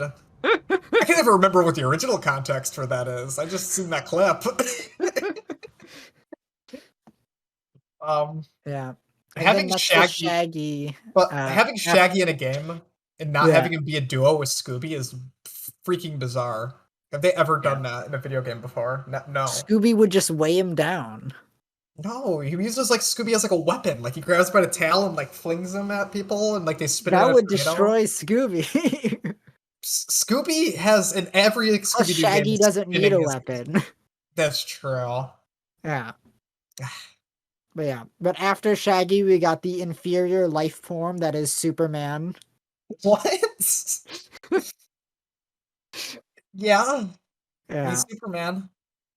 Yeah. And Wonder Woman. How do you make Superman in a fighting ammo? Like, he's too overpowered. I guess. But they put Shaggy in, so why are you even saying that? That's like the One Punch Man fighting game. There was a One Punch Man fighting game? Yeah. I'm pretty sure if he played a Saitama, he just literally one-shot everyone. In Injustice, the excuse for how you can have a fighting game with Superman is that Batman made Superman pills and gave them to everyone. That's so dumb. Injustice is a very dumb game. But then we got Wonder Woman. Makes sense. I think they might have a bit too many DC characters, honestly. It depends on where they go from here. You know? Yeah. I mean, like, I feel like they don't have enough Hanna-Barbera characters. There's Warner Brothers, though? Oh, yeah, they do. Yeah. Scooby's Hanna-Barbera, yeah. Like, they could put fucking the Flintstones in here. Not enough, like, Looney Tunes, like, style Warner Brothers as well. Yeah. Shit, if they add the Animaniacs, I'm gonna play the shit out of them. Oh, yeah, that would be great. I want to play as Yakko. Yeah, but first we gotta talk about Gandalf. Yes, Gandalf the Grey is playable. I know you're gonna main Gandalf, Lucas. I was just about to say that. Can you imagine if he's like Edgeguards, he jumps off the stage, goes, "You shall not pass," and then you can't get back to the stage? That has to be a He just creates a wall across the entire stage. That's his ability. Yeah, that's his taunt. He just slams the ground. It's ultimate Edgeguard, and it's just, "You shall not pass," and then it's an instant one shot. He gets an extra stock where after he loses all his lives, he comes back as Gandalf the White with all of his stocks back. Yeah, no, he just comes back as Gandalf the White, but like he just fucking smacks you. What else does Gandalf do? I haven't seen Lord of the Rings. He has a sword. Yeah. Gandalf has a sword? He fights Nazgul. He's got magic and a sword. Yes. That's so messed up. You can't give your old wizard man a sword. It's against the rules. He empowers the sword with magic and then fights demons. Oh, he's using magic weapon from Dark Souls. Okay. Yeah, exactly. Okay. Yeah. He's also not human, right? I don't know. I haven't read Lord of the Rings. Isn't he like an angel or some crap? No, he's a servant of one of the gods. Yeah, an angel. No, he's not. He's a wizard. He's a demigod. He's a demigod. And he's played by Magneto, right? No. The actor. What actor played Gandalf? I forget. The same one that played Dumbledore. Okay, was it? I believe so. No way. Not the first one, the second one. The first actor for Dumbledore actually passed away. No, it's the Gandalf actor is Ian McKellen. Oh, it is? Yeah, it's Magneto. All right, no. So look like him. Anyways, next one is beard. Rick. They got the beard. Yeah, they got Rick from Rick and Morty. This is like a shitpost. It really does feel like a shitpost game. But they keep taking down this roster, so it's confirmed. Oh yeah, it's definitely real. And then I mean, I guess after that Space Jam 2, they can do anything. Oh yeah. Wait, Space Jam 2 had a scene used footage from Austin Powers. If we get freaking Austin Powers in this game, holy shit. Game of the year that happens. Yeah. Although it's really funny, just looking back, the first time we talked about the Nickelodeon All-Star Brawl game. If you remember, guys, on that podcast, we talked about our ideas for potential, like, Cartoon Network versions and Yes. Disney Channel versions and shit, you know? Yeah. Mm-hmm. We got... Literally, that happened, but we got one better, where we got all of Warner Brothers, as opposed to just Cartoon Network. Yeah. But And we didn't have Kid, Finn, and Jake. Yeah, and Steven Universe, that's his name. Yeah. Does he have a last name? I just know. Yeah, it's Universe. There's no way that's his real name. That's his last name. His name is Steven Universe. That's why the show's called Steven Universe. That's why he stands Undertale. Yeah. I thought it was just because there was like space in the show. No. His dad's last name is Universe. That's insane. He changed his last name to Universe. It wasn't originally Universe, but he thought it sounded cool, so he changed it to Universe. Okay, that makes sense. Okay, yeah. I respect it. Yeah. Okay, next we have Small Chungus. Yeah. Who presumably in his final, like, smash will turn into Big Chungus and then cover the screen like Big Jigglypuff. If they're leaning into Shaggy, they're totally going to be leaning into Big Chungus as well. Yeah. It's going to be wonderful. Yeah, I mean, Big Chungus is acquirable in that one, like, Warner Brothers Gacha game. Yeah. Why is the Looney Tunes Gacha exist? We've got to have money. And people bought it because they wanted Big Chungus. Because they put Looney Tunes memes in it and shit. Yeah. And then you know, Snake, that the popular meme Big Chungus is actually just Fat Bugs Bunny. And Tom and Jerry as our final one in this roster we've seen. Yeah. Now I'm excited for Tom and Jerry because when they get knocked off the stage and go like flying off the stage, you get to hear Tom scream. I hope. I can't even do it justice. Who is that? Is that Mel Blanc or whatever? I can't do that scream justice. I wonder if the character is gonna work where they damage themselves like Pichu to attack their opponents. Yeah, they're fighting each other. They just happen to hit the other people. Yeah, because like Jerry will be like hitting Tom and stuff, and then Tom's reaction to the hit will be the hitbox.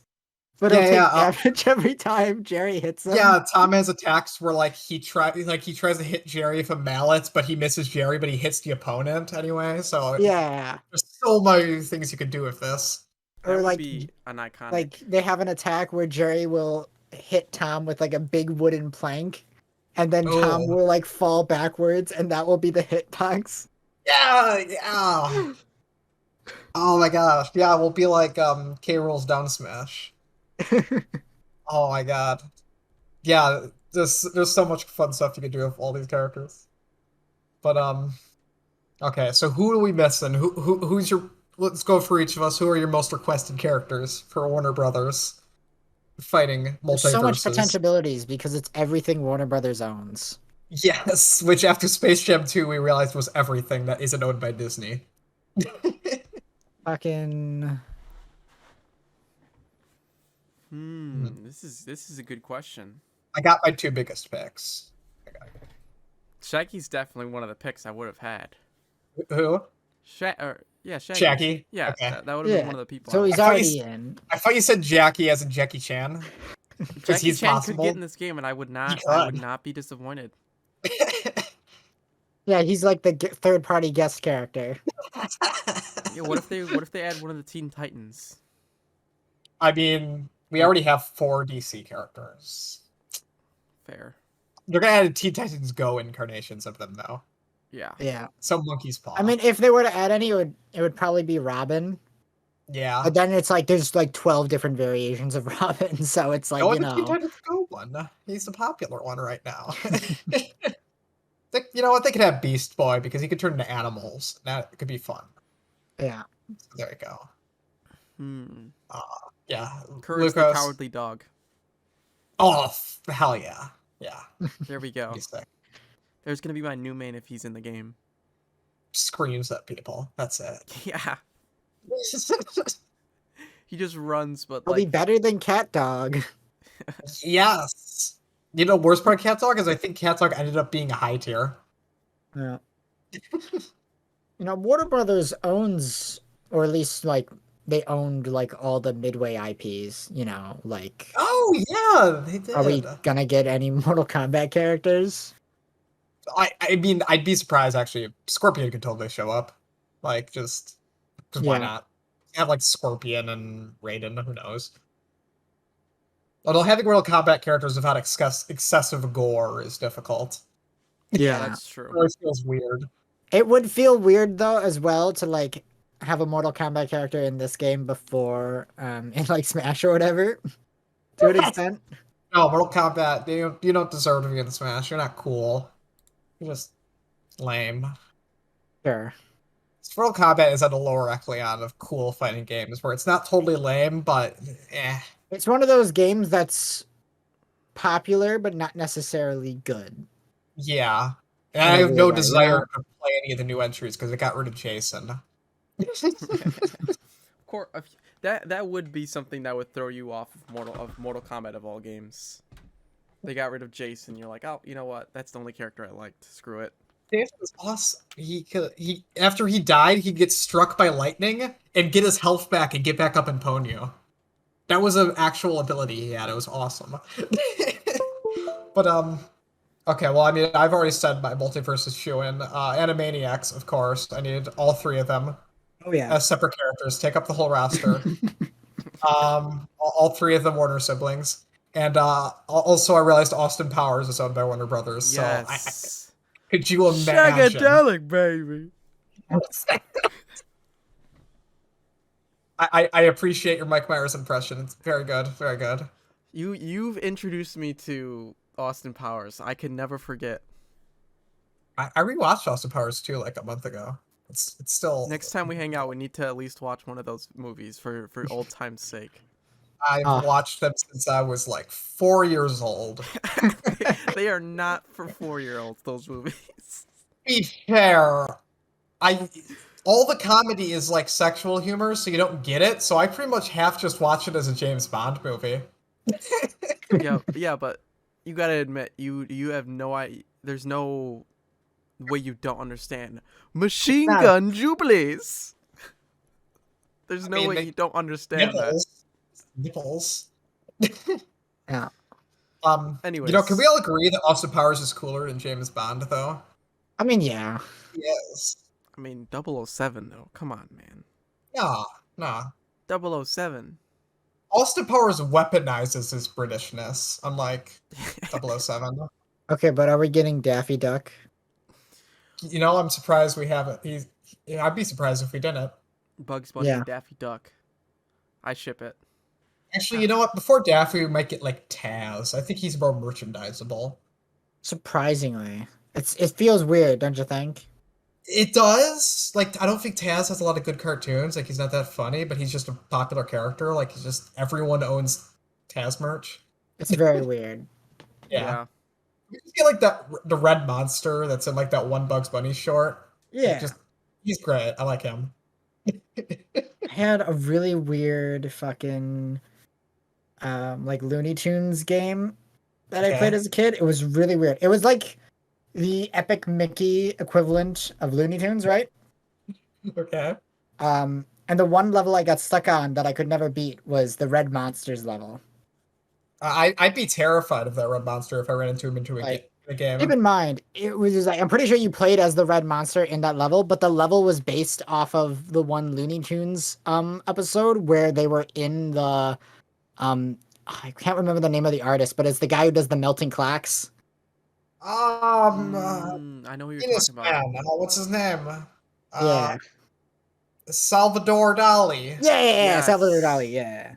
The clocks are a metaphor for his penis, and as he gets older, there's the reason the clocks are melting. Like, it's time passing, and his dick starts working worse as he gets older. That's actually erectile dysfunction. Yes, that is the actual meaning. First case of erectile dysfunction in person. Nah, it's been around since the cave. Yeah, I know. I was just saying. No. The quality of life back then, caveman times. They would die before it became a problem. Exactly. They would die of freaking hypothermia or something, or malnourishment before they die of erectile dysfunction. We don't give enough by credit to tigers and shit. Cavemen were pretty sick. Yeah, they had a clubs. woolly mammoth will come in and impale them because they walked on their territory. I think the caveman mortality rate was better than early farming, because at least you didn't get like plagues yet. I mean, but anyway. Yeah. Anyways, that's off topic. Anything else you want to say on this? You were It's talking about hard Looney to Tunes. like think of potential characters just because Warner Brothers owns so much. Yeah, I've already said my choice. I want to play as the Animaniacs. I want them to be goofy. Oh shit! I'm trying to think of like Cartoon Network characters and stuff. Oh, there's so many that in Cartoon Network. You know what? I'm gonna say just don't pick any lame, stupid characters. You got your one persona in. Like Caillou. I don't want to see Caillou in this. Caillou? I'm pretty sure it's just PBS Kids. I don't. Was he on PBS Kids? I just can't remember. I'm almost positive, it's still owned by Cartoon Network. No, PBS is non-profit. It's public broadcasting. Yeah, PBS is non-profit. Owned by public broadcasting. Oh, that's weird. Caillou is not owned by Warner Brothers. Why does it? Oh, okay. Never mind. I looked at the wrong thing. Excuse me. Well, Caillou as a guest character would be great in a fighting game. No, Could fuck you that. imagine? No. You could beat the shit out of him. Get his big head ass out here. No, you put him in here, you play as Gandalf, and Gandalf throws Caillou off into Mount Doom. Yeah. People complain about shit and stuff in like media being offensive, but I don't think you could make anything more offensive than having a fighting game where you beat up a 4-year-old cancer kid. He doesn't even have cancer. He's bald from fashion. Oh, guys, Ben 10. Ben 10's cool. What about Ben 10? I never watched Ben 10 as a kid, I'll be real. Me neither. I didn't watch it either. That's why we forgot about it. That's a lot of good Cartoon Network shows I didn't want. They were always on as a kid, like Samurai Jack and Courage. What about regular show? Oh yeah, we should get Samurai Jack. Yeah, Samurai Jack's a good one, yeah. Yeah. A regular show, yes. No, not Mordecai Rigby though. Let's get Muscle Man. Yes, Muscle Man. Yes. I was gonna do a Muscle Man impression, but I just realized before I did it, I gave up. Like before it even came out of my list. I gave up. Like, ugh. I can't do it. Alright. Anything else? It's just really funny because I never actually watched regular show when it was airing at all and stuff. Yeah. I still haven't actually watched it at all. But now whenever I see like Mordecai, Mordecai's the bluebird, or is he the raccoon? Mordecai's the bird. Okay, yeah, I was right. Whenever I see Mordecai, I can only now think of like Birdly from Deltarune, and then I also equivalently think of Falco. And then I just think of all three of them simultaneously. Oh, I thought you were going to bring up the Twilight Sparkle ship art. And then I think of that. But then I think of swapping Mordecai out with Birdly, and then I think of swapping Sparkles out with like Susie. No, it's gonna be Chris.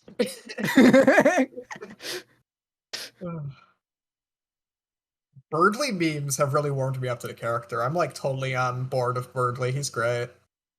I like the memes where Birdly says Noah's like, I like Susie, and then Noelle murders him.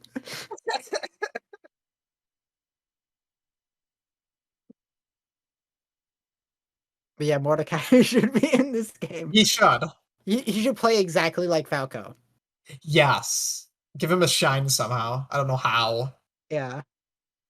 Remember in regular show when they had that one Donkey Kong champion guy who cheated? They had him in there as like a big floating head with arms and legs.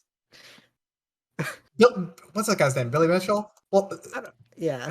The Donkey Kong guy, they had him in there as just a giant head with arms and legs, and he tried to sue them over that. Wow, really? He sues everyone. I don't think his name's Billy Mitchell. What the hell is his name? Either way, he's a cheater, and we're probably going to get sued for calling him a cheater now, even though he totally is. But, yeah. I don't know. Anyway, do you want to move on to the final topic? Yeah, let's do it. Okay. So, Pikmin 4 finally came out, guys. Oh, yeah. Yeah, Pikmin for phones. Yeah. Wow. Who's gonna play this? Is Arlo gonna play this? Arlo's playing this. I was afraid Arlo was gonna like be terrible. Like we're gonna have like he was gonna go into a spiraling depression after this was announced or something. I think his feelings on it were relatively mixed. Okay. But he's like, well, I'm happy there's new Pikmin stuff. And since we got the Pikmin 3 remaster recently, it's not too bad. I think that's what his response to it was. Okay. Well, this is actually Pikmin 5, because the 3DS game was totally Pikmin 4 and totally what Miyamoto was talking about in an interview, and I will not accept any other answer. Probably. This is Miyamoto we're talking about. He totally been like, oh yeah, Pikmin 4 on the 3DS. Like he went, yeah. No. But we know for a fact this was 100% because of Miyamoto. Yeah, he was like taking a walk. He was like, I want to play Pikmin right now, but the 3DS is outdated now, and I don't want to play on the Switch, so I got to pull out my phone. Why isn't there Pikmin on my phone? Right. Yeah. And then he thought, Pokemon Go, but Pikmin. Then he uses official position as creative fellow at Nintendo to get this made. Yeah. That's on his paycheck, creative fellow. Yeah. He was at the boardroom meeting, and he's like, I want to make Pikmin for the phone. We'll just make it like Pokemon Go, but with Pikmin. And like nobody can say no to him, right? Yeah. So it's like everybody was like, that's kind of like not that great of an idea. But nobody wanted to say that. So they're like, that's a great idea, Miyamoto. We love that idea. We're totally gonna do that. We'll get on that right away. And then within a week they already had a working prototype for it. Yes. At least they got right to work. Yeah, that's probably exactly what happened. Yeah. One can only assume. I'm not entirely sure what this gameplay is in this. I think it's more based on like walking than Pokemon Go. Like I think it has like a speedometer kind of thing. Yeah, so you like use this item and then you walk around and you can like plant flowers and then you can like get Pikmin. Oh. Okay. And you want everybody in the community to be planting flowers. It's a sort of communal game. Yeah. Where it's kind of like everybody's playing on the same server and you all gotta the server being the world. And you gotta all plant flowers. So the more people in your like walking distance community effectively playing the game, the better you are gonna be in it. So this is definitely something like San Diego or Tokyo, no one's playing this. Yeah, exactly. So this is something you're definitely gonna want to play if you're in a big city. Yeah. No one's playing Pikmin Bloom. And you can like gather Pikmin and then you can make them wear silly outfits. Yeah, so you can give Pikmin's hats. That's pretty sick. Yeah. And then I'm assuming you pay real money in order to get more flower fertilizer and shit like that, you know? Yeah. Let's go through the Nintendo mobile games. How good are they, actually? I'm trying to think. What was the first one? They're a bit of a mixed bag. I think Mario Run with the first one? Technically, before that, there was the Miitomo. Oh, yeah, Miitomo. Miitomo, yeah. I half like the idea of, like, single-player, multiplayer Tomodachi Life. But it was just kind of boring. Like, you do it for a day, and then, Yeah. But after that was Mario Run. Mario Run, I played the free part. It's fine. Just an endless, well, not an endless runner. It's just a basic kind of runner game. Yeah. With New Super Mario Bros. Physics. Yeah. I mean, with that one, Nintendo kind of learned, people won't pay any money up front for games, you know. It's like, it's got to be free to play on a phone. And it was $10 for a game that wasn't even that fun as a demo. $10 is a ton for a mobile game. Oh, yeah, it is. Like, $1 is like a lot for a mobile game. Yeah. Yeah. So I usually don't play any mobile games that cost money, except like Bloons Tower Defense. I grabbed that Play Pass on Play Store once. That's just $5 a month, where it just gives you like everything for free. That's been nice. Yeah, but how often are you gonna use that? You play like Monument Valley or something. There's some good. And it depends on what you're playing and how much you actually play games on your phone, Yeah, go play Monument Valley. That's a really good game that does cost money on phones. But anyway, what was after Mario? Was it I mean, there's also been various Pokemon games, but Pokemon Go is the real one. Yeah. Yeah. So I think did Fire Emblem Conquest? Oh, No. Heroes. Heroes. Yeah, that's it. That's the one. That was before Go, I think. Yeah, I forgot about Heroes. Yeah, from Heroes came out, and that one was successful because that was just the Fire Emblem gacha game with actual Fire Emblem gameplay. The gameplay was solid from what I remember. I remember actually really liking that for a while. Just that it's just that the plot stops because it's a gacha game and they have to wait for new updates and they can't ever really end the plot. Oh yeah. But Fire Emblem Heroes is good. Not the best gacha, but no gacha is good. Gotta get your Fire Emblem waifus and the swimsuit outfits. Yeah. Get Bunny Lucina for 900 poles. Yeah. Then there was the Animal Crossing one. Yep. Pocket Camp. Yeah. That was okay. Yeah. Sort of. I mean, like, here's the thing. I did play Pocket Camp for a good amount of time. And when I was playing it, I was playing that like multiple times a day. But really, how I played it is whenever I was at like a long loading screen, almost entirely from League, Right. Because you're in Champ Select, you have to wait through the fucking loading screen, you're in queue, a lot of fucking waiting before getting into a game. And so I would play like, Pocket Camp on my phone during that time, effectively. Yeah. That's what all mobile games strive for. That was Angry Birds' thing for like 6 years. Just and like honestly, that's seconds, like Angry Birds. And like Pocket Camp is like the only mobile game I think I've ever really played. And the thing with that was that if you played it like 3 times a day for like 5 minutes each time, you would never really have to pay for anything, and you could get everything during all the events. If you didn't, it was pretty much impossible to get everything. Pocket Camp was pretty generous from what I remember. It was fairly generous. I've seen like way more egregious shit. Yeah. But it's still like put loot boxes in there and stuff, and but it gave you free loot boxes pretty generously, and it was never super stingy on the it really just currency. At the time though when it came out, it really just felt like a satiating, like, oh, you'll get another Animal Crossing game in another 5 years, don't worry. In the meantime, play this. Yeah. But the thing is, exactly, like the second New Horizons came out, I never played Pocket Camp again. Yeah, because what are you gonna get out of Pocket Camp? Exactly. Aside from some pretty nice furniture. Pocket Camp still has a lot of really good exclusive furniture, but you get to interact with all of the animals. Yes. At all the times, Yeah, weird. You get access to all of them. I liked having a trailer. That was cool. Yeah. But then there was Pokemon Go, right? That was next, I think. Yes. Which was the biggest thing on the planet. Like that broke records for like apps, and that was such a weird time. Like I can't even like looking back on it is like surreal. It's like how freaking huge Pokemon Go was. Oh yeah, it's really crazy. And to round it back a little, back to Pikmin Bloom, because Pokemon Go is the one most similar to Pikmin Bloom. Yes. Utilizing a lot of the same tech. This is by Niantic, right? I assume.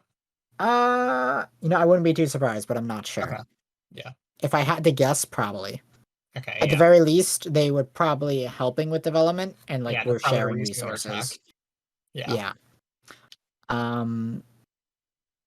But obviously Pikmin Bloom is just straight up not going to reach the same levels as Pokemon Go, just because obviously audience wise not nearly as big, which is a real shame, because when the upcoming elections come up, we're not going to see a politician say, we need people to Pokemon Bloom to the polls. They will call it Pokemon Bloom to the polls, Yeah, they would call it Pokemon. Yeah, exactly. They're still going to do it because they think it's a new Pokemon game. Yes. Yeah.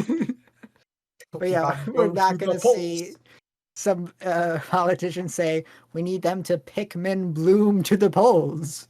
No, but we're gonna see. I hope you're Among Us at the poll. I hope you see that. I hope you're among us at the polls. We better get that. No, it's gonna be like, like anti-voter fraud messages, like there's imposters at the polls,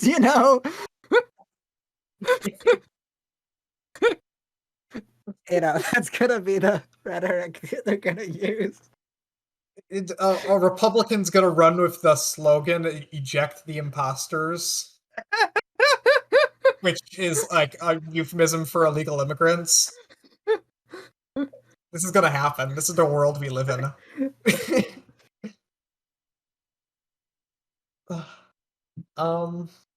Yeah. Pikmin Bloom.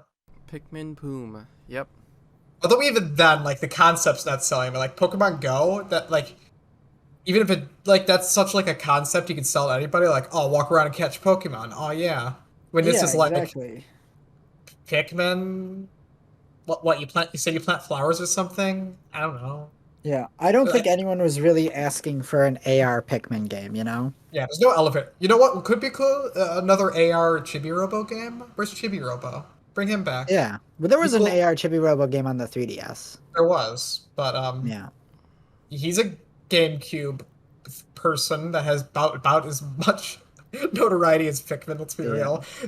I mean, I know the Nintendo theme park has like little Pikmin hidden throughout the park and stuff. Kind of like how like Disneyland has the Mickey Mouse emblems hidden throughout the park. Yeah. Probably not as awesome though. It depends on Did whether Nintendo Land actually have? I forgot Pikmin that actually opened. More. Yeah, it's open in Japan. Oh, okay. I forgot that happened. Yeah. The American version isn't open yet, but it's in production. Okay. And there's also going to be a Donkey Kong section being added. If they don't call it Donkey Kong Country, that's going to be a shame. It will be. We're going to call it Donkey Kong. When are they going to add Hyrule Castle, though? Oh, that's a good question. Can we just have an underground tunnels of Planet Zebes where you just get lost and devoured by aliens? That is so fucking cool. That'd be actually cool, a Planet Zebes like funhouse maze. Oh my god, I want that so much now. But it won't happen, and so I'm mad at you putting it in. Although I wouldn't be too surprised if they had some kind of AR Metroid attraction. Okay, a gunship roller coaster can happen though. Something like that, because they have like the Mario Kart AR ride, but that's like the only big attraction, really. Yeah. So I wouldn't be too surprised if you got like a Metroid shooting range type thing. Oh yeah, like the Buzz Lightyear ride at like Disney World. Or something like that. It's like a dark ride where like you just like they drive you slowly through like a dark place and you shoot at stuff. Yeah. Yeah, like my idea is like they give you a little arm cannon blaster and a Samus helmet, and the Samus helmet has like AR tech in it, right? Okay. And it will pop up like monsters and stuff like on the helmet because like it's AR and shit, It's like, and then you use the blaster to blast them. Okay. Yeah. It's kind of like laser tag, but with like AR instead of real people. Yeah. Now I just really want a Metroid, some sort of Metroid attraction, like in the world. I don't care what it is. I just want one now. Yeah. Curses. Yeah, see, this is the problem. This Pikmin Bloom game is too lame, so we're just talking about other random stuff that's semi-tangentially related to it. Right. We're talking about Nintendo. Yeah. How about they put you in the absolutely impenetrable capsule from Mother 3? That's it. Just lock you in there. That's the ride. Well, at least you'll die of starvation or like dehydration, within a couple days, as opposed to being immortal like Porky. Yeah. Spoilers for Mother 3, by the way. Right. You can't say spoiler warning after you fucking spoil it. That's not a big plot point anyway. Porky's just kind of there in that game. For this video. Nobody cares about Mother 3's plot. I didn't spoil who the masked man is, so we're fine. Yeah, that's right. That one's really obvious, too. It is really obvious, especially in Smash. But, yeah. Bloom. Got nothing else to say. Yeah, I'm good. You should make Elden Ring on your phones. To be fair, right before Dark Souls 3 came out, they had a promotional free-to-play like phone game to promote Dark Souls 3 called Slashy Souls. Oh yeah, I played that. I forgot about that. You just like unearthed like a buried synapse with that. Like, you know, it's funny. I was thinking about that the other day, in relation to like writing down the like topic list for the podcast. I like knew we were somehow gonna mention Slashy Souls. There is no way I have thought of that since what, like 2016? When did Dark Souls 3 came out? I want to say that was, but that's 16 or right. 17. Either way. Yeah. I definitely have not thought of it once since then. Yeah. All right. Yeah. It's almost as rare as Ratchet and Clank before the Nexus. No one has ever heard of that game. You ever play, what about Persona 3 Mission Aegis, which is like a full-on like top-down shooter on phones? Never heard of it. Full-on Persona 3 spin-off that was only on phones, never been re-released. It's gone. There's that one Shin Megami Tensei spin-off that they released for free to promote some, maybe it was 4, that it's just like a Metroidvania where you play as Jack Frost and Pumpkin Jack. Yeah. That one's actually supposed to be really good. Yeah. It's supposed to be actually pretty fun for how short it is. Mm-hmm. Yeah. That's all our topics, right? Yep. Yeah. Pikmin 4 phones. Wow. Missed opportunity for not calling it Pikmin 4 phones. That would have been really funny. Like Left 4 Dead. Imagine if they had it for Blood. Imagine if they had it like a Nintendo Direct where he says Pikmin 4. That would be great. And then the phones part of the logo slowly fades in. I would have loved to see Arlo's reaction to it. It would have been so funny. I pay money for that. Yeah, I want to see that. Then Paper Mario Origami you can download on a Nintendo website. They did that. I know. They're going to do it again and announce it in a Nintendo Direct. All right. What's the next Paper Mario game, though? Paper Mario is a bit of a wild card franchise, so who knows what they're going to want to do with that. Especially because Mario and Luigi's never getting another entry. Yeah. So. What could they do this time? I don't know. We did paints. We did stickers. We did folding. What was the one between... What was it? It was stickers, then paint, then Origami King. Yeah. Yes. Well, Origami King is pretty recent, so it might be a while for another one. But, yeah. We did glue. We did... Well, stickers would count as, like, any adhesive. Yeah, exactly. I guess they're never going to make a new Paper Mario game because they can't come up with a new idea. Paper shredding? Pulp? Nah. Turn people into... You make people out of pulp. You make partners out of pulp. Oh, that's weird. Yeah. That it is weird. I mean, like, Origami King just kind of covered all forms of paper manipulation, you know? There's got to be one left. There's got to be something we're missing. We're just never going to get a Paper Mario game because they can't come up with any new paper gimmicks, just like how we can't get a new F-Zero game because they can't come up with any new racing gimmicks. But F-Zero doesn't even have gimmicks. That's the problem. It's like, you know, because like when they say we can't make a new F-Zero game because we can't come up with any new ideas. What they mean by that is they literally just like, we're only going to make a game if we can come up with a stupid gimmick for it. Like, remember Star Fox Zero? Like, oh man, new Star Fox game. And it only was made because Miyamoto thought of a stupid gimmick. Exactly. It was terrible. All right. But at least it came with that game where you play like Five Nights at Freddy's of Slippy or whatever. Yeah. Five Nights at Slippy's. Yes. That was a game on Wii U. All right. I think that's a great note to end on. Yep. Yeah. Are we all Can't done? wait for the Wii U port of Pikmin Bloom, where they use the AR technology with the game pad. Oh, boy. Hey, 3DS AR games are pretty sick. Yeah. Yeah. Got Space Raiders. I think Chibi Robo and Fatal Frame are the only actually standalone AR games on that system. But yeah. Let's wrap up. But yeah, thanks for watching and listening. Make sure you go check us out on YouTube, TikTok, and if you're listening back to this on YouTube right now, make sure you go check out our Twitch. We go live every Sunday. Usually between 8 and 9 we go live. Make sure to drop a follow, subscription, a comment if you like what you're seeing, a comment if you don't like what you're seeing. Yeah.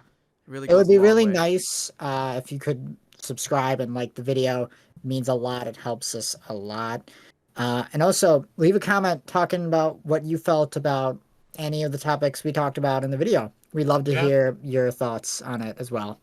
Yeah, if you think we're complete buffoons on our opinion, let us know.